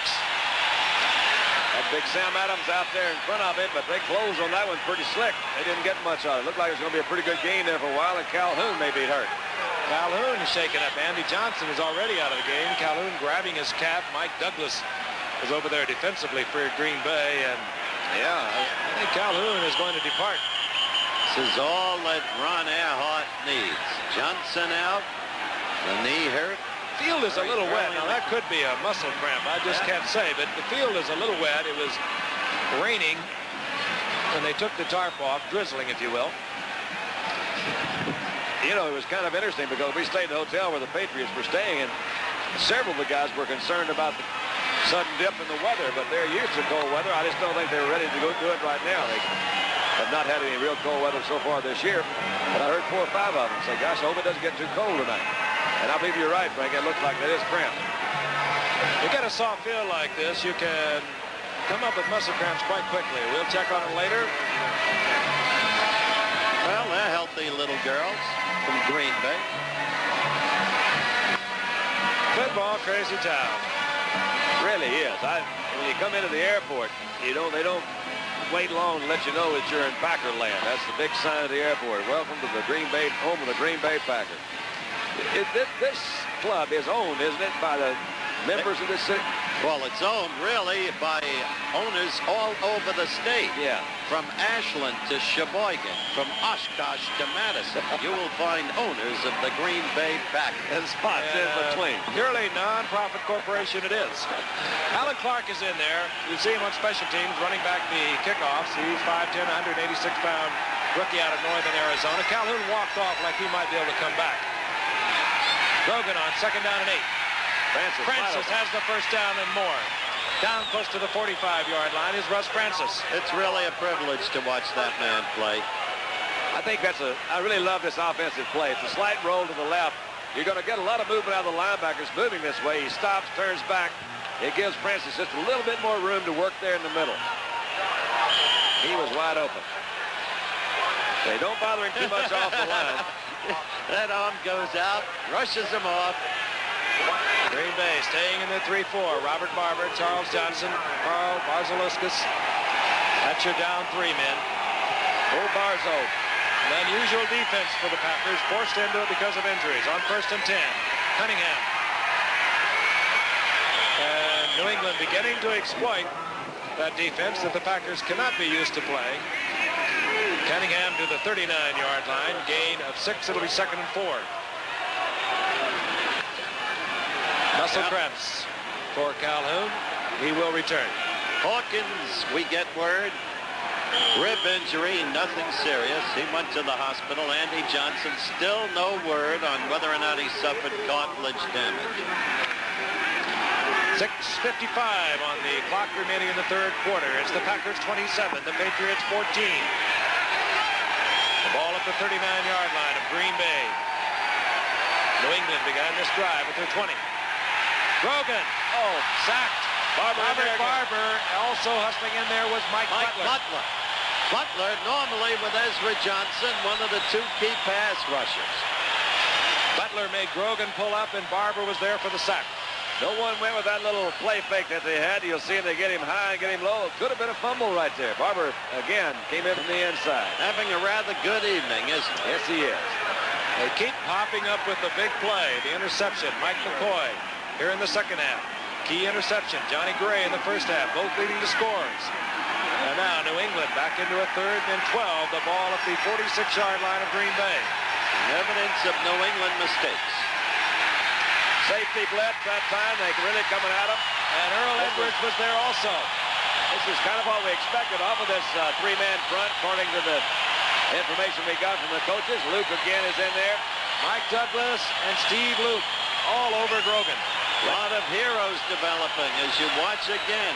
See the 3-man front. That's Jim Grano. And there is Steve Luke. What a hitter. First punt of the night for New England. It's Eddie Hare. To Steve Odom.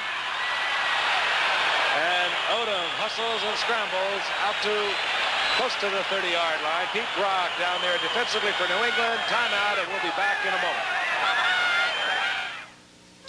This is the 1980 Buick Skylark. I like the room for 5, although I don't always carry that many.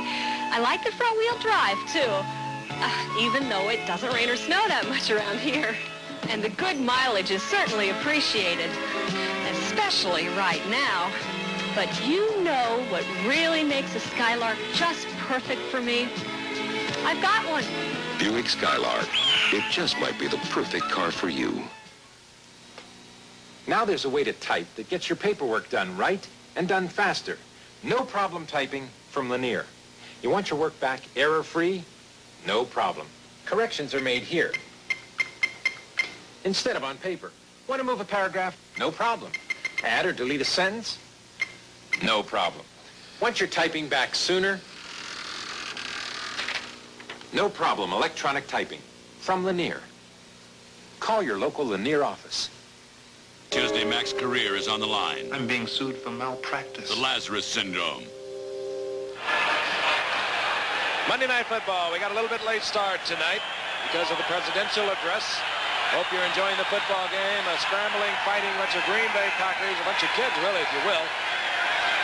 And they have a a 27-14 lead over the New England Patriots. 1st and 10.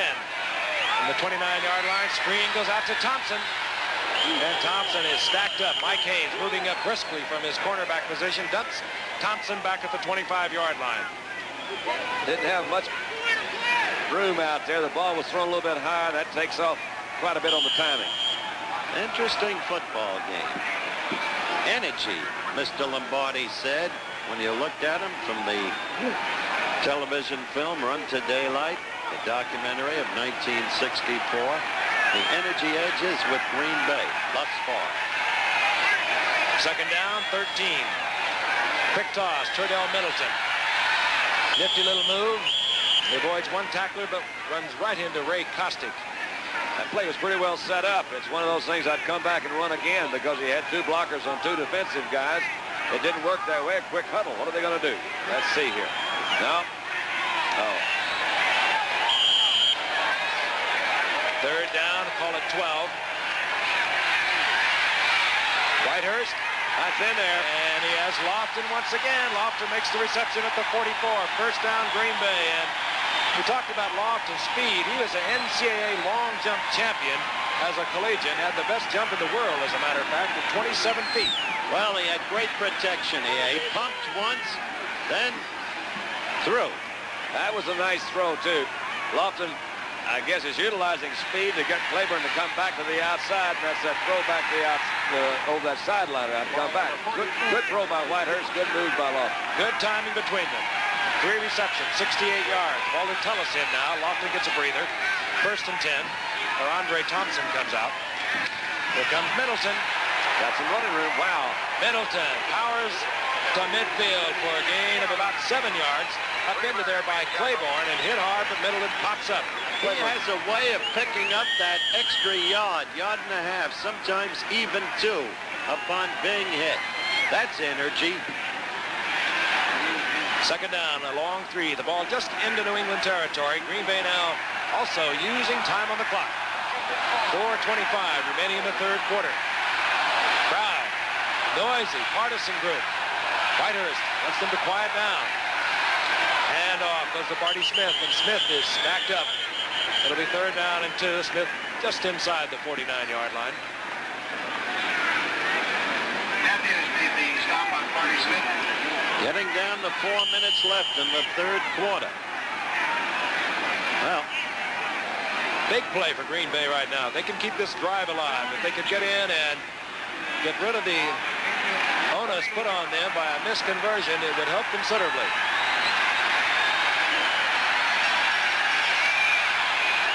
3rd and a long 2. Turdell Middleton. He doesn't get it. Piled up there by the middle of the New England defense, and Green Bay will have to consider going for it. I don't believe they will. Well, Bart Starr is thinking it over. I think it'd be a mistake. Well, all right, with a 27-14 lead, Green Bay with a 4th and a good yard to go. Well, Frank, you look at it another way. He's 1 and 3. That's the point. And this crowd here in Green Bay, they love him, but man, if you can't win, at least show me something different. 4th and long 1. The 3rd timeout. You know, it's been called by Green Bay, unnecessarily so. And Whitehurst moves over to talk with Bart Starr. We'll be back in a moment. A good quarterback does his homework on and off the field. That's probably why the 3 of us are all drinking light beer from Miller. See, light's got a 1/3 less calories than the regular beer, and it's less filling. Plus, it tastes great. And you know it's important to have a command of facts like that. It's mental discipline, really. You're darn right. Because if you know every position, every option, every formation, you'll never get your signals crossed. Hey, that's my beer, Terry. Oh, no, this is... No, wait a minute. Light beer from Miller. Everything you always wanted in a beer, and less. Feel my label. I love football, and I love relaxing. Because for me, relaxing always includes Skoal, the smokeless tobacco. Just a pinch between my cheek and gum gives me great tobacco taste without lighting up. Got the sea, the breeze, got my Skoal. Nothing's gonna make me move. Think I'll play some touch. Skull, brother. Try going smokeless. A pinch is all it takes. The most important event in baseball beginning Tuesday night, October 9th, live at 8 Eastern. The World Series on ABC. Something you don't see too often, he called timeout. Here may be one of the reasons, because written on his wrist, you'll see he has a list of his automatics and switch-offs. He says, wait a minute, that one ain't there. Now, I'm going to go call up and talk to the coach. What they do is Bart calls the play, and then Zeke Rikowski, now there's a guy for you, man. He's right there. He may be calling the plays. Who knows? I know they do it with hand You wiggles. remember a man named Matties? Yes, I do. Number 41. Key down for Green Bay. Fourth, a long yard to go. The ball inside the 48-yard line, and they're going to go with a 27-14 lead. I think they lost something by calling that timeout. We'll see here in a minute. Not wide. They didn't make it. They did not make it. I even wonder what kind of call that is to go to the outside. Go outside in a situation like that. You've Well, got to go to the shortest point. We sure got something to pick on him about now, haven't we? We sure do. Now, by golly, he shouldn't have done that. And what a momentum swing you can have with that. New England is going to have first down, the ball at their own 47-yard line. And we'll be returning to Green Bay in just a moment. At the 1904 World's Fair, Harvey Firestone received a gold medal for his tires. But to Harvey, the real proof that he was building a good tire was people were buying it. Just about every car on the fairground was riding on Firestone. Today, the Firestone 721 is being proved the same way. American drivers have bought over 20 million 721s. You know, Harvey always said, give people a good product, and they'll buy it. When choosing between the phone and a business letter, remember, the letter is loaded with hidden costs. I see you. There's dictating time, typing time, filing costs, materials, even mailing costs. Sorting, sealing, stamping, and postage. To reduce those costs, don't reach for a stamp. Reach for the telephone. The phone's a better buy than the business letter. On ABC's Wide World of Sports, another look at special dazzling performances by world champions and other top international stars. Saturday. Plus, you'll be seeing these events and another look at Sugar Ray's stunning victory on the same night at the home Shavers fight. Green Bay fails on fourth down. New England has the football, their own 47-yard line. Don Calhoun back in the lineup, number 44. Remember, he left with the cramps. He's back. 2:50 remaining in the third quarter. Calhoun gets the call, finds a big opening. Calhoun down to the 46-yard line of Green Bay. There was no looking at the cup then. Rogan does not wear it. I mentioned Matty, Tom Matty earlier, number 41, as Don remembered. You'll remember when he was rushed into the breach suddenly as a quarterback for Baltimore with plays written on the cup. I remember it well. Gain of 7 by Calhoun, second down and 3. Cunningham gets the call, finds an opening, shakes the tackle, gets the first down at the 40-yard line. Well, they were screaming for Bart to go for it. After that timeout, the momentum may have been broken. They went for it. They oddly called an outside play. They didn't get it, and that may have turned the corner and the momentum for the Pats. 1:50, the clock is moving here in Green Bay. The Packers 27, the Patriots 14. Harold Jackson splits wide to the right. Stanley Morgan, Edie wide receiver to the left. Calhoun gets the call, and he gets inside the 40. Gain of a yard and a half. Very little. Second and long. Mike Douglas, Gary Weaver in on the stop for Green Bay. Jim Gano, Mike Douglas, Rich Wingo, Gary Weaver. The 4 linebackers in Green Bay's 3-4 that they've had to adopt tonight because of the injuries to their down linemen. They're in it right now. Barber, Johnson, Barzilewskis are the down men. Second, a long 8. Grogan, Morgan, and Morgan is hit by Johnny Gray. Never had possession, incomplete. Look at them. Why are they high? That Green Bay secondary is doing a job tonight between Gray and Luke in particular. They certainly seem to be fond of one another, too. I like that. This is a toughie, man. Morgan comes down, and he's got his eye on that ball. That was a heck of a shot in there by Johnny Gray, number 24. He also had Harold Jackson on a similar route to the other side. Harold was also equally as open as was Morgan. There was a time when that kind of Green Bay secondary hitting was commonplace as you look at Johnny Gray. 24 was Willie Wood, 21 was Bobby Jeter, 26 was Herb Addison, and 49 was Tommy Brown. Third down, long 8. Out goes Morgan, in comes Don Westbrook, offensively for New England. Brogan slips. He has a lot of room, but he knows it's not enough, and he throws for Francis, incomplete. He went over the line of scrimmage, too, I think. Flag is down. I think they're going to call him for over the line of scrimmage, Frank. I'm not sure. Very close. Francis was open the whole time. It's difficult. All the time. When a quarterback tucks the ball down and thinks he's going to run, his mind kind of shifts off of that pattern. Yep, that's what it was. Lost the line of scrimmage, lost it down. They really made some sloppy mistakes tonight. They did. They failed to capitalize. They're having quarterback problems. Francis lined up that time as a wide receiver. And he was free all the way, as you said, Don. Particularly in the latter part of that route. They had him early, but he kept moving. And when Grogan pulled it down to run, you see from there on, there's nobody else really right there close. Yeah. Costly penalty. Loss of down and the penalty moves the ball back to the 49-yard line. It's fourth down. Eddie Hare comes in, his second punt of the night. And he is kicking into a pretty good wind, Frank. That thing is right in his face. Steve Odom. There he is, number 84, lined up at Green Bay's 15. Hare has changed his stance from his number of steps that he takes on his punts.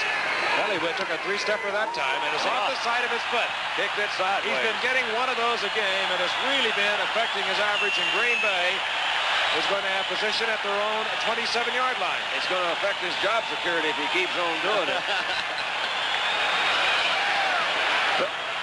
Very sloppy play by the New England Patriots. Well, I'd say the Pack dodged a silver bullet there, didn't they? 42 seconds remaining in the third quarter. New England tonight coming in with a 3-1 mark. Miami is ahead of them in the Eastern Division of the AFC. Miami is 4-1. We'll see them next Monday night against Oakland. First and 10, Green Bay. Whitehurst, Kaufman. Whitehurst pretty cool back there, Don. I'll tell you, he had a crowd around him. Yeah, he's really kind of leveled it out. It seems like as the game's gone on, I felt he was a little bit nervous in the opening stages of the game. He seems to be, that's Thompson, you see, bringing a play in from the sideline. So I guess they do vary how they get that play in there. I like the fact they threw on first down, not sitting on anything. 12 seconds left in the quarter. Yep. Second and 5. Middleton, open field, good move. Good move. Cordell Middleton close to midfield to the 49-yard line. First down, Green Bay. Finally saved there by Ray Claiborne, and Cordell Middleton put some fine moves on some grasping New England Patriots. That's Timmy Fox that came up to get him. You'll see it now. Big hole in there. I think they expected a play there with the outside. Fox missed it. And I mean, that happens at the end of the third quarter. Green Bay over New England 27-14. Will return for the fourth quarter in just a moment. Thursday, Dietrich pulls the mugging detail. I'm just a girl who can't say no. Barney Miller. Then the real Bert gets caught in the lion's den while his alien double gets all he can. I'm absolutely exhausted. So, and on 2020, a visit with old Blue Eyes himself. Thursday. Good evening. On TV 11's Late News tonight, we'll go live to the Green Bay Packer locker room to get Bart Starr's comments on the game. Join us for all of the news, weather, and sports about 11:30 tonight. If you're looking for value. Shopko's got great values on clothes. Save 25% on ladies' proportion slacks. They come in 7 beautiful colors and they're wear dated for 1 year by Monsanto. Save 25% on men's double pre-shrunk flannel shirts in many plaids and colors. And men's no-fault regular or pre-washed Wrangler jeans are 25% off at Shopko. Sale ends Sunday. We're open till midnight through Friday. Say hello to a good life at Shopko. Does it make sense for light beers with less calories to cost more than popular priced beers? Blatz doesn't think so. So Blatz, the beer that challenged the Nationals, introduces new Blatz Light Beer with 1/3 less calories than our regular beer at regular Blatz prices. Come on, enjoy all the quality and taste you expect from Blatz in a light beer that's fully aged with real beer flavor. New Blatz Light Beer. Why pay more for less? Please the Crowd, 6:30 weekdays on TV 11.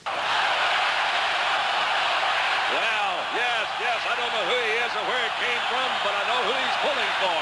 He's been drinking the wrong juice. The Jolly Green somebody. There's one in every crowd. We begin the fourth quarter. It's been a Packers football game. Quite a show the youngsters have put on. They have a 1st and 10. The ball at their own 49-yard line. Robert Kimball, a rookie from Oklahoma, is a wide receiver now for Green Bay, number 85, and this is Middleton. They made a nifty run close to midfield at the end of the third quarter. This time he picks up a yard and a half. It'll be 2nd and 8. The move he put on Timmy Fox, number 48, was a thing of beauty. He left Fox groping for air. Thing of beauty, a joy forever. They didn't line up again. 2nd down and 9, and here we go. Well, yes, Hoffman, the tight end, has a Green Bay 1st down inside the 40 at the 37, hit by Sam Hunt. Now that was kind of an unusual look from those linebackers. It seemed they dropped too deep. Kaufman got there in front of him, and nobody made a move up there. The reason, by the way, that they're not lining up when you see them do that is to not let New England get its fifth back in. 2 linebackers missing from their lining up.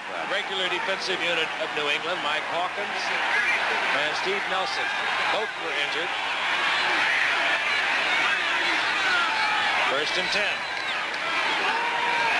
Whitehurst trying to get the screen to Kaufman, the tight end. He does. Whoa, and Kaufman is hit by Mike Haynes. A wicked shot, but he still staggers forward for an extra yard. Haynes, this has been a rough, tough game. Kaufman was yelling at Haynes right there, but it was a clean, hard hit. My gosh, Kaufman weighs 228 pounds. Mike Haynes weighs 195. And this was nobody but just Kaufman and Haynes. Whoop, that's an all-pro cornerback. That sure is. The ball pops out, but it goes out of bounds, so it's still Green Bay's ball, 2nd down and a long 8. And it could have been a big gainer, but for Mike Haynes, 2nd and 8.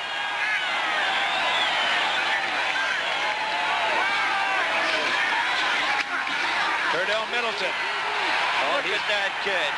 Nifty moves, and he turns a loss into a big gainer, close to a 1st down, down to the 28-yard line.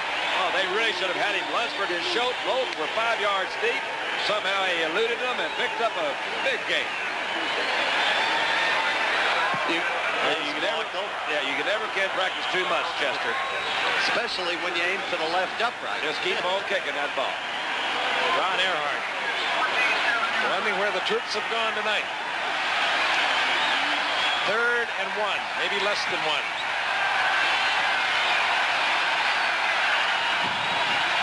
In the old days, you could plan on Bart Starr. Play action, going for 6 in this situation. This is Barty Smith. He might have, on 2nd effort, got the 1st down. I believe he did. Will be very close. There he is. I'll never forget. From today. One of the things that helped Bart call that play was to hand it off to Jim Taylor, as Whitehurst handed it off to Smith that time. When you got to stop both of them, it opens up that passing a heck of a lot more. They're going to have a measurement. It's really nothing magic. On 3rd and 2, you go off right tackle.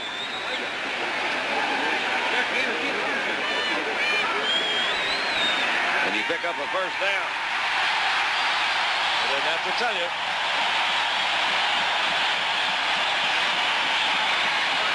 Again, 12 o'clock Eastern Time. Pope John Paul addressing the UN. And ABC News will be there, as they have been throughout his tour to Ireland. And, of course, today in Boston. And, of course, he'll be in New York tomorrow, addressing the UN at noon. And you'll see it on ABC. 1st and 10, Green Bay. Ball at the 27-yard line. Curdell Middleton.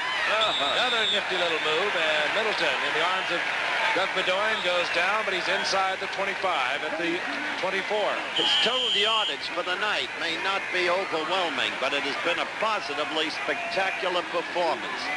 There it is, only 64 yards, but key yardage, extra yardage, tremendous effort by that man. You said earlier, Howard, it's so true. He gets in trouble and gets out of it as much as any back you'll ever see. He always is running in traffic, but he always gets the extra 2 or 3 yards. Now he goes in motion. Whitehurst goes to the tight end, Paul Kaufman, and he struggles forward, trying to get to the first down. He doesn't. Moves to about the 21, where it'll be 3rd down. Call it 4. Rod Shode on the stop. They told me he couldn't throw the big bomb, and he lacked leadership quality. But I found out about Rod Starr. That's from Run to Daylight. The man is a leader. They've started to boo him, some of the fans around here. But forget it. He won't crack. 3rd and 4. Thompson split to the left. Top of your screen, James Lofton. He's the dangerous receiver for Green Bay. Marty Smith tries to struggle to the first down. He doesn't get there. He's at the 20-yard line. It'll be 4th down. Chester. All right. It's going to be kind of a shaky one for Chester because we've mentioned a couple of times tonight he is kicking right into the wind. It's almost straight into it, but I think now we've got a little crosswind. So Chester, use your best hook shot, fella. Coming into tonight, 2 of 3 on the year, a 28-yarder, a 38-yarder. At Hillsdale College, he set an NAIA record with a 62-yard field goal, so he's got a lot of foot. 38-yard attempt. They call timeout, and let him think about it. Green. Well, it is. New England has called timeout. We have 11:08 remaining in this football game. Chester Markle will have some time to think about it, and we'll be returning in a moment. Now, the best Zenith ever, System 3, is even better. Even better. The sharpest Zenith picture ever. Sharpest picture. An all-modular chassis designed to be the most reliable Zenith ever. Most reliable. And now, better sound. 4 speakers, audio jacks, even an audio control center. Better sound. Zenith. System 3. System 3. Now, even better. There's a notion afoot that the boxier your car is, the more sense it makes. Now, it seems like Buick and a whole lot of Regal owners disagree. Instead of making the Regal look like a European jogging shoe, they made it crisp and clean. Instead of making it austere, they made it luxurious. And instead of underpowering it, they gave it an efficient V6 engine. Buick Regal. Proof that intelligence doesn't always come in a box. Regal. When a car looks this good, it's nice to know it is this good. A look at the knockout victories last Friday by Sugar Ray Leonard and WBC heavyweight champion Larry Holmes, Saturday on ABC's Wide World of Sports. We're back in Green Bay. 4th down for the Packers, leading 27-14. Chester Markle is on the field. He's had time to think about a 38-yard attempt. The holder is David Beverly, the punter. Well within Markle's range. Keep in mind there is a gusting wind. Fake. Beverly. Tried to go back to Markle. Incomplete.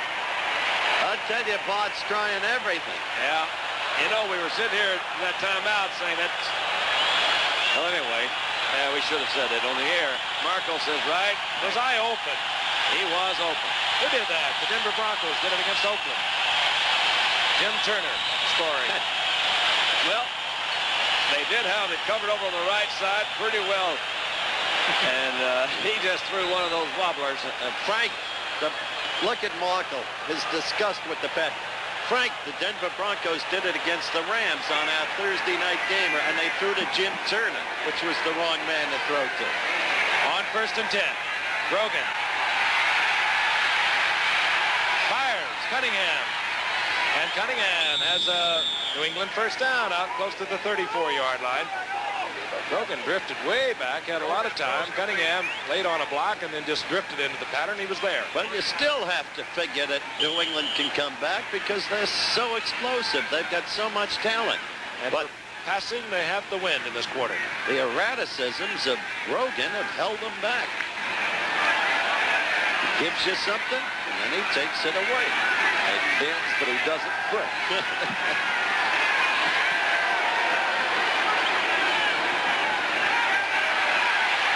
Rogan. Oh, what a catch. My gosh. Super catch is Don Westbrook. Oh, Don Westbrook in there for Stanley Morgan, who was hit rather hard a while ago, came out of the lineup. Let's look at it again. This is a super catch. Oh, you're going to see the ball come on the other side of McCoy. That's right. And he didn't even go. Talk about reflex. Wow. A little bit behind the receiver, I'd say, and what an adjustment, Westbrook. 23-yard pickup. That's Westbrook's second reception of the year. His first one was a 14-yard touchdown. First down, the ball at the 43-yard line of Green Bay. Looks like he's trying to audible something in there. Let's see if it works. Nope. Calhoun. Line of scrimmage. Give him a half a yard, maybe a yard. Gary Weaver popped him. I bet old Earl Edwards is beginning to feel some of those first. This is his first game with him, isn't it? He just joined the team. He's got to be a little bit, well, I guess, out of sync out there. Hasn't quite got it together, but he's playing a good ball game. Now they're going to take him out and give him a rest. And Green Bay, with Edwards coming out, will slide into their 3-4. Jim Gano. Linebacker comes in. Second down. A long 9. Flags are down. Look out. Cunningham drops the ball. Flag down at the line of scrimmage. Rogan really pounded. I thought you saw a clear holding penalty against the Pats. If it's true, again, the critical mistake. Charlie Johnson, the rookie from Maryland, really pounded Grogan. No. Offside, New England.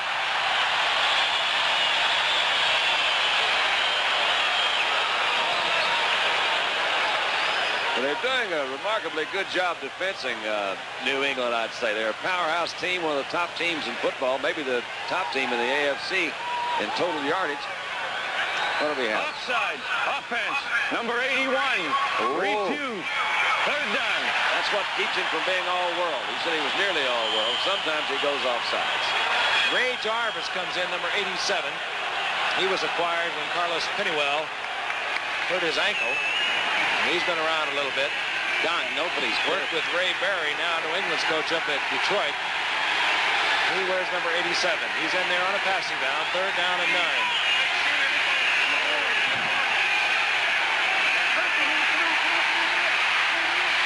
Rogan. Cunningham, another flag is down. Cunningham short of the first down. Holding this time, and it's going to go against New England. Rich Wingo was all over Cunningham. He was short of the first down.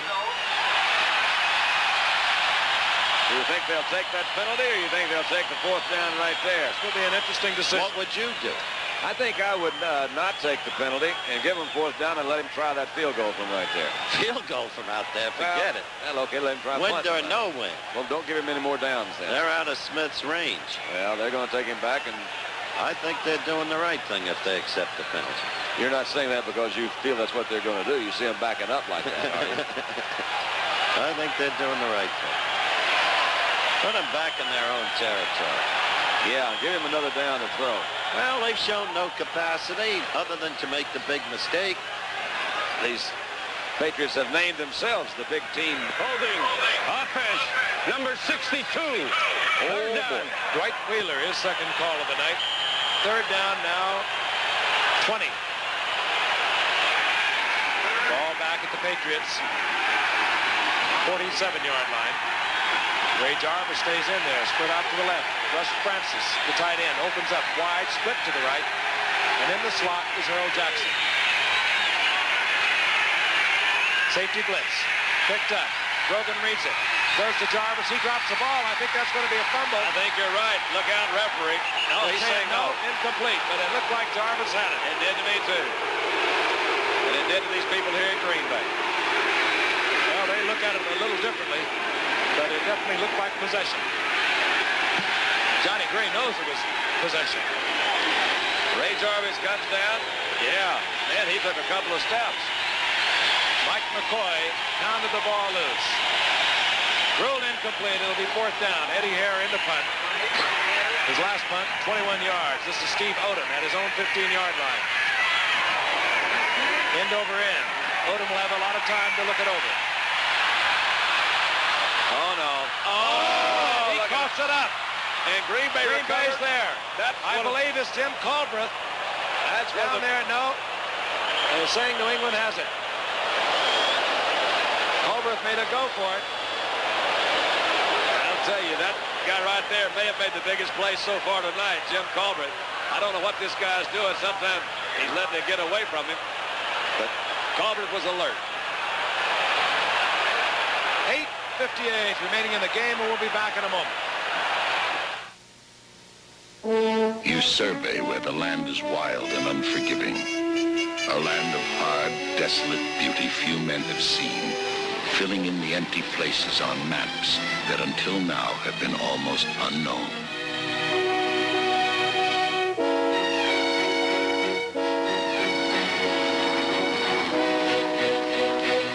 But when the sun retreats from the sky, you set your sights for Miller time. Time to head for the best tasting beer you can find. Miller High Life, America's quality beer since 1855. If you got the time, we've got the beer. Miller tastes too good to hurry through. When it's time to relax, we've got the beer. Miller Beer. Miller Beer. On NCAA college football, one of the biggest rivalries, the Michigan Wolverines battle the Spartans of Michigan State Saturday on ABC. The little ribbons on the goalpost give you an idea of the breeze that is gusting here against the Green Bay Packers. They have the ball at their 2-yard line. 8:58 remaining in the game. They lead the Patriots 27-14. But they know they're in against an explosive ball club in New England. Whitehurst back to pass. Gets rid of it in the direction of Turdell Middleton. He was covered well by Mike Haynes. Surprise you by passing, Don? Well, yeah, a little bit, but not as much as it did New England. They didn't have anybody open. It's not an uncommon play down there, but what they've done, they put a lot of. They says, okay, we're going to lay it all here on the first down. They were planning on hitting this thing. Now they got to make 10 yards and 2 downs. Or they're going to be punting into the wind. Here comes Barty, rumbling up the middle. 2nd and 10. Barty Smith turns a corner and he gets it. Oh, what a big play. Nothing fancy. I wouldn't have thought he would have picked up anything. Looks like Barty Smith may be a little bit hurt. Well, he's shaken up. I don't think he's hurt. Gets the first down. I said early in the game, as you look at Bart Starr, that Smith achieved respectability last year and looks to be on his way to having a very fine year this year. Good block by Kaufman there, the tight end that's out there holding off the linebacker, and that's a nice move by old Tim Fox. Caught it again from old Barty Smith. Barty Smith running right over Tim Fox. He also got a fine block from Middleton. And the Packers get out from the shadow of their own goalpost. The ball at the 14, 1st and 10. Here's Middleton, another big hole. And Middleton, a gain of 3. It'll be 2nd and 7. Again, New England having a tough time tonight. They have lost again. Steve Nelson and Mike Hawkins, 2 linebacking regulars. Julius Adams, who's a long-term good one. But Bart was saying today, we've simply got to have a super effort against this team. Everything's got to go for us. And it has been a super effort with 7:30 to play and counting down. Culbreth stays in, number 31, for Barty Smith.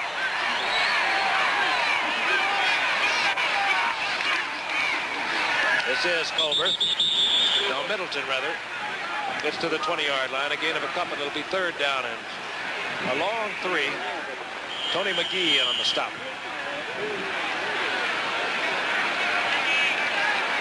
Valuable seconds ticking away for the New England Patriots.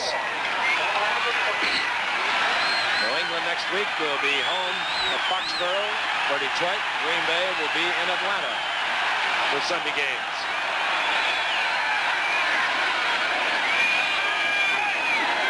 Third and a long 3.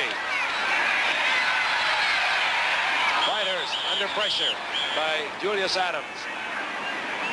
Unloads it in the direction of Middleton. And it'll be 4th down. And Green Bay will be punting into a strong wind. David Beverly, who we have discovered is not all that good a passer, comes in to do the punting. Stanley Morgan for New England calculates the wind. He moves up to New England's 45-yard line. So New England's going to have good field position.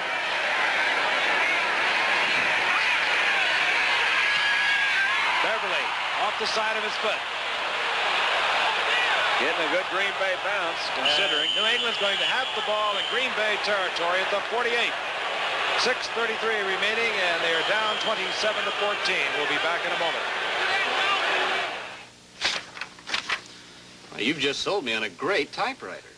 But I work with numbers. The Lanier No Problem typewriter does more than just type. Financial typing, no problem. It even adds and subtracts. I do our personnel list. Will it help there? No problem. It sorts alphabetically and numerically and gets your work back faster. The Lanier No Problem electronic typewriter. It does more than just type. For those parents who realize that $500 isn't too much to spend to expand their child's world, Radio Shack has the perfect gift. The TRS-80 computer, the most significant investment a parent can make. Programs for your child's education or your business, finance, and home use. Let your children discover tomorrow's technology today. The TRS-80, the biggest name in little computers. Only at Radio Shack, a Tandy company. We found Bob Uecker. Live wherever you are and in Green Bay. 1st and 10, New England. 6:33 remaining in the game. They have the ball at Green Bay's 48-yard line. They have the weapons. They have just not been able to load them and fire them.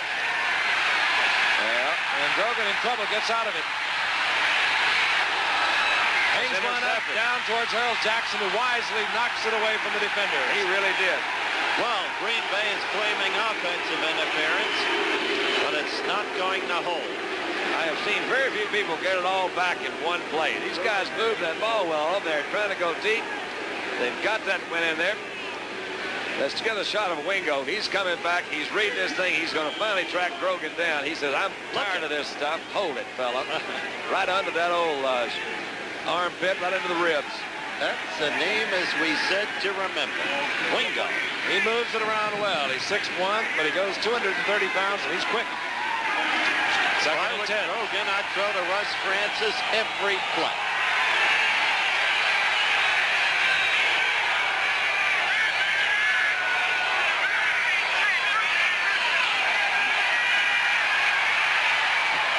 Morgan, oh, that is in there. Whoa, and he almost kept his feet. He gets inside the 15 to the 14. Stanley Morgan. Like I said, if I were Grogan, I'd throw to Stanley Morgan. I think we have another cramp. He really did come in there. The ball was well thrown. Stanley Morgan's not running anything fancy, kind of a little split route. You see, come just bend in right in the middle. The ball was right on the money, and he almost kept his feet. Would have scored easily. Morgan comes off. He grabbed his leg. It could be a cramped leg. Again, the turf is a little soft, and that's when you get a lot of cramps. He takes off. You can see him kind of limping right there. I'll tell you, that's some guts. That's right. You ever had a cramp in your calf? You know what it feels like. I never had a muscle in my calf. I didn't want to bring it up. Ray Jarvis comes in. He was activated recently, as I mentioned a moment ago, when Carlos Pennywell hurt his ankle. That's right. He's out. Jackson's been working against a pulled groin for a long time. You remember Jarvis, Don. Started in Atlanta, then Buffalo. Detroit picked him up and suddenly led the conference in receptions with Detroit. Now signed and activated here under the circumstances of the Pennywell injury and to a degree the Jackson injury. He's at the top of your screen, number 87. In the slot is Russ Francis, where he can be deadly. Jackson split to the right. Now Francis in motion. Goes to Francis, off his fingertips. And almost collected by Harold Jackson. It'll be 3rd and 10. It's a bad time to drop one. He had Johnny Gray, number 24, with him all the time. We saw him line up at the start of that play in the slot. He goes in motion, trying to come back down and run a little out pattern. Here he goes in motion. And what you probably don't see is you'll see Johnny Gray following along, takes that quick cut. They're trying to get him a good first down and trying to get the ball to Francis down there. A very catchable ball right to him. Yep. Jarvis is left, along with Harold Jackson, and Russ Francis splits to the right, and he'll draw double coverage there. Grogan. And Grogan manages to get the ball off close to Calhoun. Robert Barber had Grogan in a bear hug, and under the new rule, we thought we would hear a whistle early on that because he was definitely in the grasp of a defender. Yep, you got Barber coming in from that right side. He's got him, and here comes Big Barzo, number 75, and Grogan did get it off. You're right, Frank. That was getting rid of the thing in a hurry, but I'm surprised they didn't blow it dead back there. Under the circumstances, a good throw. 3rd and 10. In perspective, still another New England opportunity that may be by the boards. It's happened throughout the game. Report on Morgan at Charlie Horse. He may return, he may not. Got a flag. He did. There he is. He draws a flag. Gary Weaver was back there defensively for Green Bay. They call it Morgan against Morgan.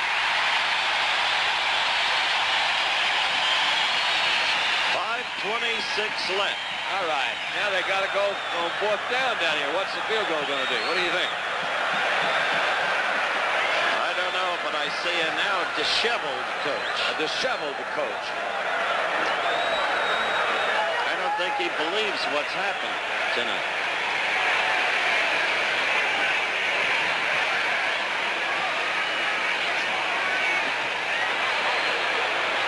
Penalty being marked off against the New England Patriots.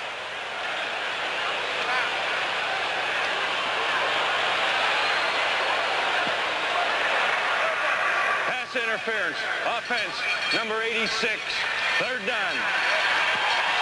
Let's watch Morgan. He's in against Estes Hood.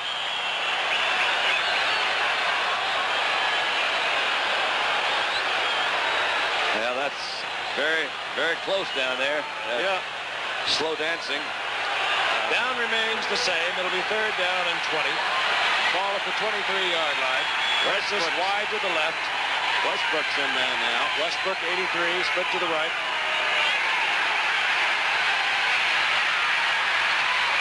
Oh, good defensive play in the end zone. I believe it was Johnny Gray again. I think Mike Douglas knocked it down for number 53.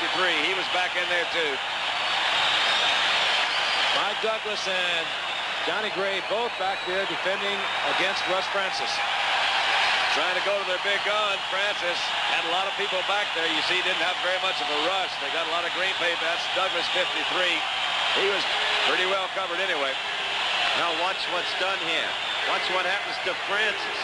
Douglas hits the ball, and Francis gets hit by another defender, and down he went. And it brings up 4th down. We are getting very close. And New England is going to go on 4th. Field goal would not help. 5:19 remaining in the game. Jackson goes out to the left. He lines up with Mike McCoy. Now he comes in motion. Grogan is sacked. Oh, my God. The 34-yard line. What a Jim Gano was in there, number 51. And so was Wingo, number 50. Rich Wingo. They shot everyone but Bart Starr. And we may be getting a merited song any moment. It's about time. I fell into a burning ring of fire. I went down, down, down, and the pain grew higher. How about that? I changed it on you. And Green Bay gets the football at their own 33-yard line. Grogan's trying to figure it out. Gano, who is really playing tonight because Green Bay has been in trouble with down linemen. He's been the 4th linebacker in Green Bay's improvised 3-4 defense. 5:15 remaining in the game. Colbreth in motion. Handoff. Middleton. over the 35 to the 37. The flag is down at the line of scrimmage. Okay, Mr. Wingo. We know you now. And it'll be assessed penalty against Green Bay. Well, that's an unhappy young man. The statistics are misleading. 5 sacks tonight. Green Bay came into this game with 6 in the previous 4 games. Here's the call. Motion. Offense. Number 31. First down. Jim Culbreth in there as a setback for Green Bay. Illegally in motion. Before the injury to Ezra Johnson, the key to Bart Starr's defense had been the pass rush, featuring Johnson and Butler. But they've gotten it from so many tonight. First down, 15. Middleton piled up the 30-yard line, but precious seconds ticking away for New England. The play of Luke in gray. The play of that kid Barber.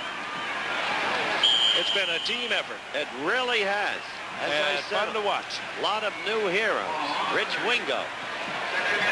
Okay, we expected this kind of game when we got here in Green Bay.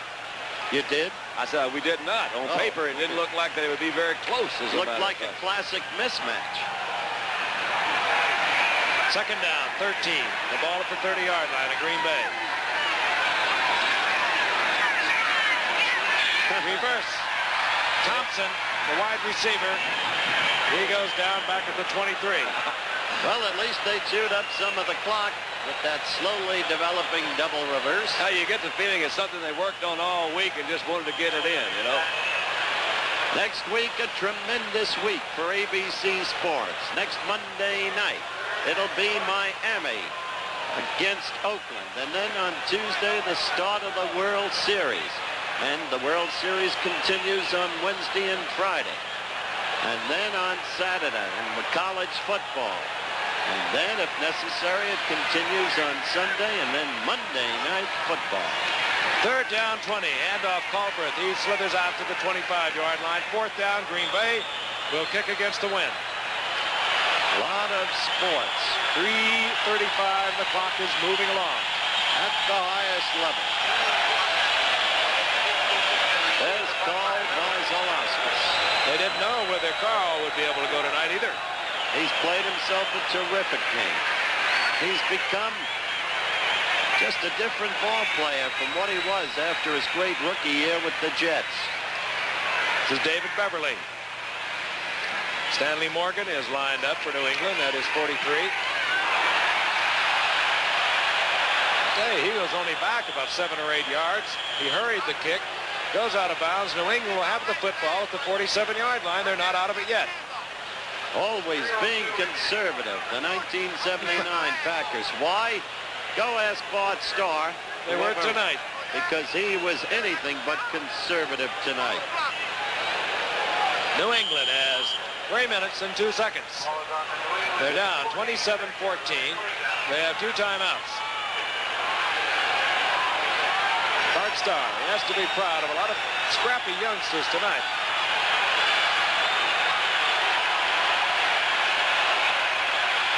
Logan on first down. Sam Cunningham turns upfield, battles for a first down. To the 43-yard line, Tim Gano defensively for Green Bay. And down to 2:45 on the clock now, and still counting. Grogan knows they need a big one. They have to hit from, they're going to have to hit from out here somewhere if they're going to pull this out.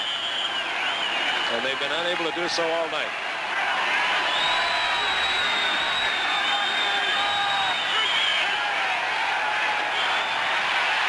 Grogan again, chased out of the pocket.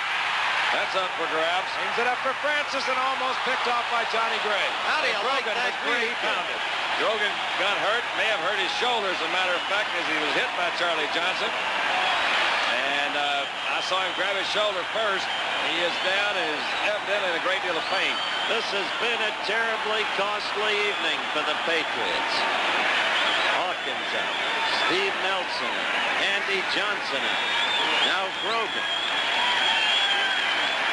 Watch the bottom of your screen, you'll see Grogan get hit here on the replay. He never did set in that pocket. Of course, he's got some protection there. He starts his roll, starts his move out. You see Charlie Johnson, 99, slide his block over. He's got a 0 in there on Grogan. He's up in the air, and I believe what we didn't see was that both of them fell on his right shoulder.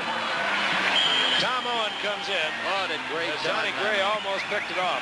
He timed it perfectly. He's had a super game, Johnny Gray. Just super. The free agent from Fullerton, California. Owen, of course, came to the Patriots with 4 draft picks in exchange for Jim Plunkett to San Francisco. Hasn't seen that much action behind Grogan. Oh, yeah. Oh, and Green Bay turned it over and picked off by Mike Douglas. But again, great pressure, and look at... Oh, don't believe Douglas. You want to see a fired-up team? Those kids in the green jerseys have been that way all night from the very beginning. Heavy underdogs coming into this game. I've never seen a more confident group of men than the Patriots were. We all stayed at the same hotel. And instead, here at the end of the game, it's the Pack playing like they are back. Full team effort. Steve Luke on a safety blitz along with Mike Butler. Popped Tom Owen just as he tried to deliver the ball, and Mike Douglas came up with it. Well, I'm going to have a hard time giving. They should give the game ball to both Johnny Gray and Steve Luke. They threw everything at him, brought all the linebackers in there, and you called it right, Frank. It was Steve Luke popped up into the air, and look at Douglas go. He's going to look at this film several times, and here it was. I could have scored. Stay on your feet. Oh, son. Heading for the 2-minute warning. Colbreth gets the call. Turns the corner, line of scrimmage. Bang, that's it. Hit there by Steve King. And there it is, 2-minute warning. Green Bay in control of this football game. Leading 27-14. We'll be back in a moment. Buick proudly announces some very fine cars and some very good thinking. This is the 1980 Century Limited sedan. My sister thinks it's very sophisticated. My dad thinks it's economical. My mother thinks it's roomy. I think I'm lucky to have it tonight. This is the limited edition Regal Somerset. I think it's elegant proof that a truly sensible car doesn't have to be boring. Boring. This is the Buick Riviera, an automobile so incredible that people who could seriously think about buying almost any car in the world are driving Rivieras. This is the Buick Skyline. It has a surprising amount of room and comfort and really good economy and front-wheel drive. I think it just might be the perfect car for me. Or you? Do you think that owning a 1980 Buick might be a good idea? Good thinking.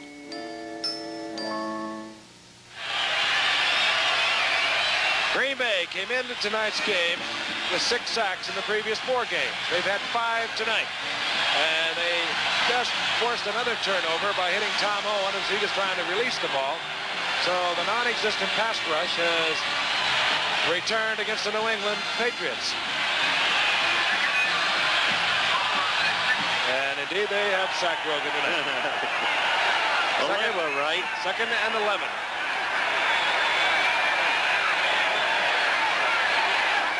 Lofton in motion. Look out. Whitehurst gets it off. Good play. This is Eric Torkelson. Oh. Hey, Whitehurst did a heck of a job under pressure that time. There was nobody blocking. Turned around and just kept moving back and flipped a little screen out. Totally kept his poise, and there is the quiet leader. And they'll have a different view of him for a week at least after tonight. Some of the heat going off Bart Starr. Eric Torkelson from University of Connecticut takes it inside the 5-yard line. 1st and goal, Green Bay. He was reading the plays again off the cuff. Tom Matty, come back.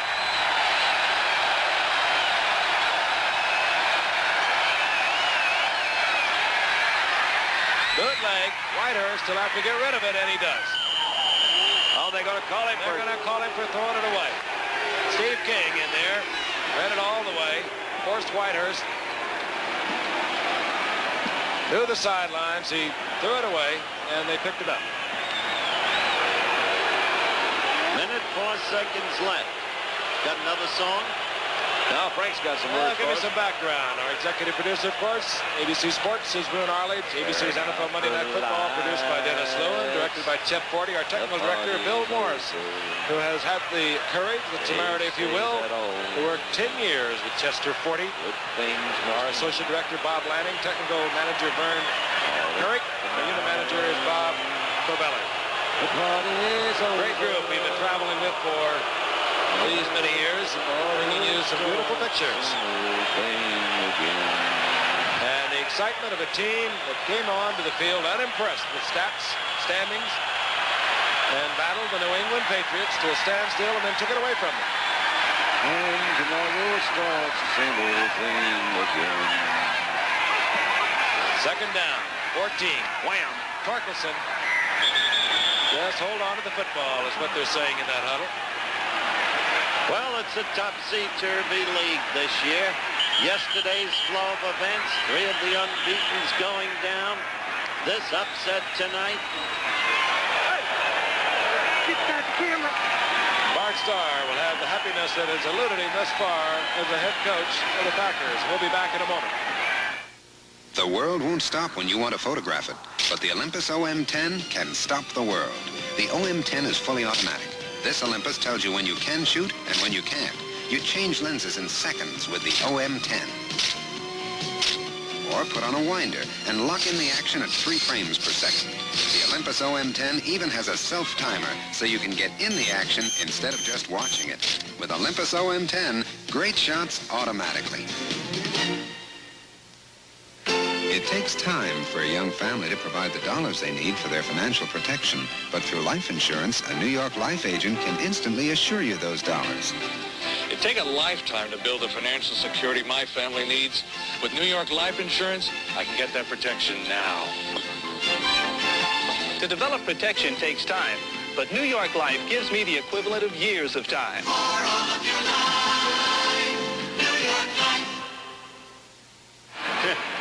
That's good. Go forth. Yeah, that's a good one to start off with. Go forth is right, and they have done that tonight, haven't they? Well, left guard of the Packers, number 57 out of Oklahoma State. Young team. They're not the famous names in the NFL as of yet. They made their mark tonight. No. They're not all there. Horning, Taylor, Kramer, and McGee, and the late Henry Jordan, and Forrest Gregg. They're not like them, but for tonight at least, the Green Bay pride of performance that Mr. Lombardi talked about evidenced itself tonight. The days are here again. No, the eyes are clear Cordell again. Middleton. Happy days are here Back again. close to the 5-yard line. All right. New England can stop it. They have one timeout if they choose to do so. Listen to the fans now. They're waving those pom-poms now. Cordell Middleton is coming out, and he's getting an ovation. He deserves it. He's holding his left arm, however. Tremendous, tremendous effort. You talk about a guy playing hurt. He did it tonight. Those will be the standings in the AFC East. And again, kudos to Chuck Knox. What a job he's doing with Buffalo. And look how tight the thing is. There's the NFC Central. Tampa Bay, the only unbeaten team in the National Football League. And next Monday night, resurgent Oakland, which shredded Denver 27-3, will play host to the Miami Dolphins. That's an old rivalry. I think that will really be a good football game. I love to watch the Snake play, and I always enjoy the Miami teams, so we got a good one going next Monday. They have played some of the greatest games I have ever seen, including the waffle pass from Stabler to Clarence Davis. Yeah. You remember that one? Which one? The game when Stabler hit yeah. Clarence Davis, and incredibly, they stole the victory and the title from Miami. We're going to do the best we can without you next week. You call them like you see them over in that baseball world, and we'll be kicking off the new Kugler, Fran, and Ollie show in Oakland. Fourth down, Green Bay. New England used their final timeout. the clock will stop with 22 seconds. That was Torkelson again in the arms of Tim Fox. It's over now. It's over. It's time to call it a day. Quickly, who do you like, California or Baltimore? Cincinnati or Pittsburgh? You talking to me or you talking to Frank? I'm talking to you. Well, I'm waiting for the Dodgers to make a last-minute surge. Is it too late for them? It's a little late for them, but Tommy Lasorda will be back. Who do you like, Howard? There it is, the World Series. 1979 World Series beginning Tuesday, October 9th, live, 8 o'clock Eastern Time here on ABC. Do you like Baltimore, Howard? Howard, Baltimore or California? I think that Baltimore is the best team in baseball. The Birds belong in Baltimore. Cincinnati, Pittsburgh. That's tough. I think that's even Steven. I think Cincinnati has a slight pitching edge, but that Pittsburgh team is a together team. They smack of the 1960 team in their team balance, and they've got more power than they had in 60 when they beat the Yanks in 7 games. I'm glad I asked. Yeah. I don't blame you, Bart. You haven't had easy going. Rogan, incomplete. That's a man with style and class. It'll be 2nd and 10 for New England. There are 17 seconds on the clock. New England cannot stop it. They have no more timeouts.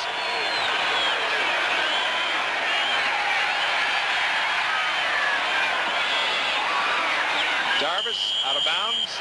Kills the clock at 21-yard line and 10 seconds on the clock. I don't know what's going to happen, though, between Jim Palmer and Earl Weaver, Frank. Jim says pitch Flanagan. Don't pitch me. What, for the opener? Yeah. Why does he feel that way? Says his arm isn't right. Pretty good pitcher. Certain Hall of Famer. You bet. First down, New England.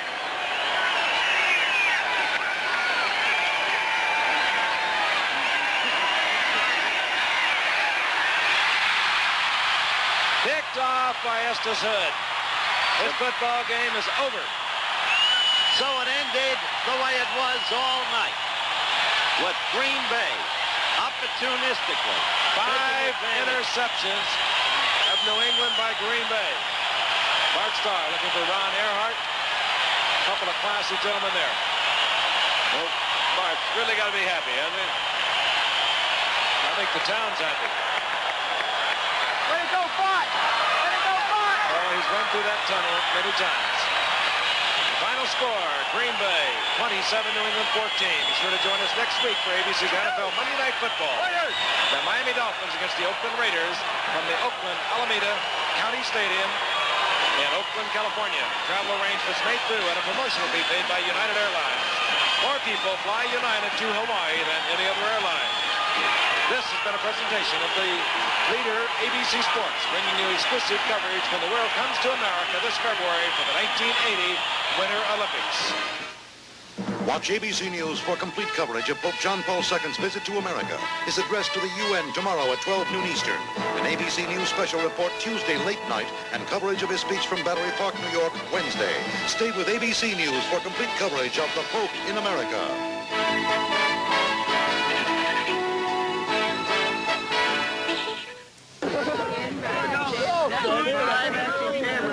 Green Bay, Wisconsin leads the nation. We're live from Upset City. We'll have the news. We'll have the weather, and most of all, we'll have the sports in just a moment.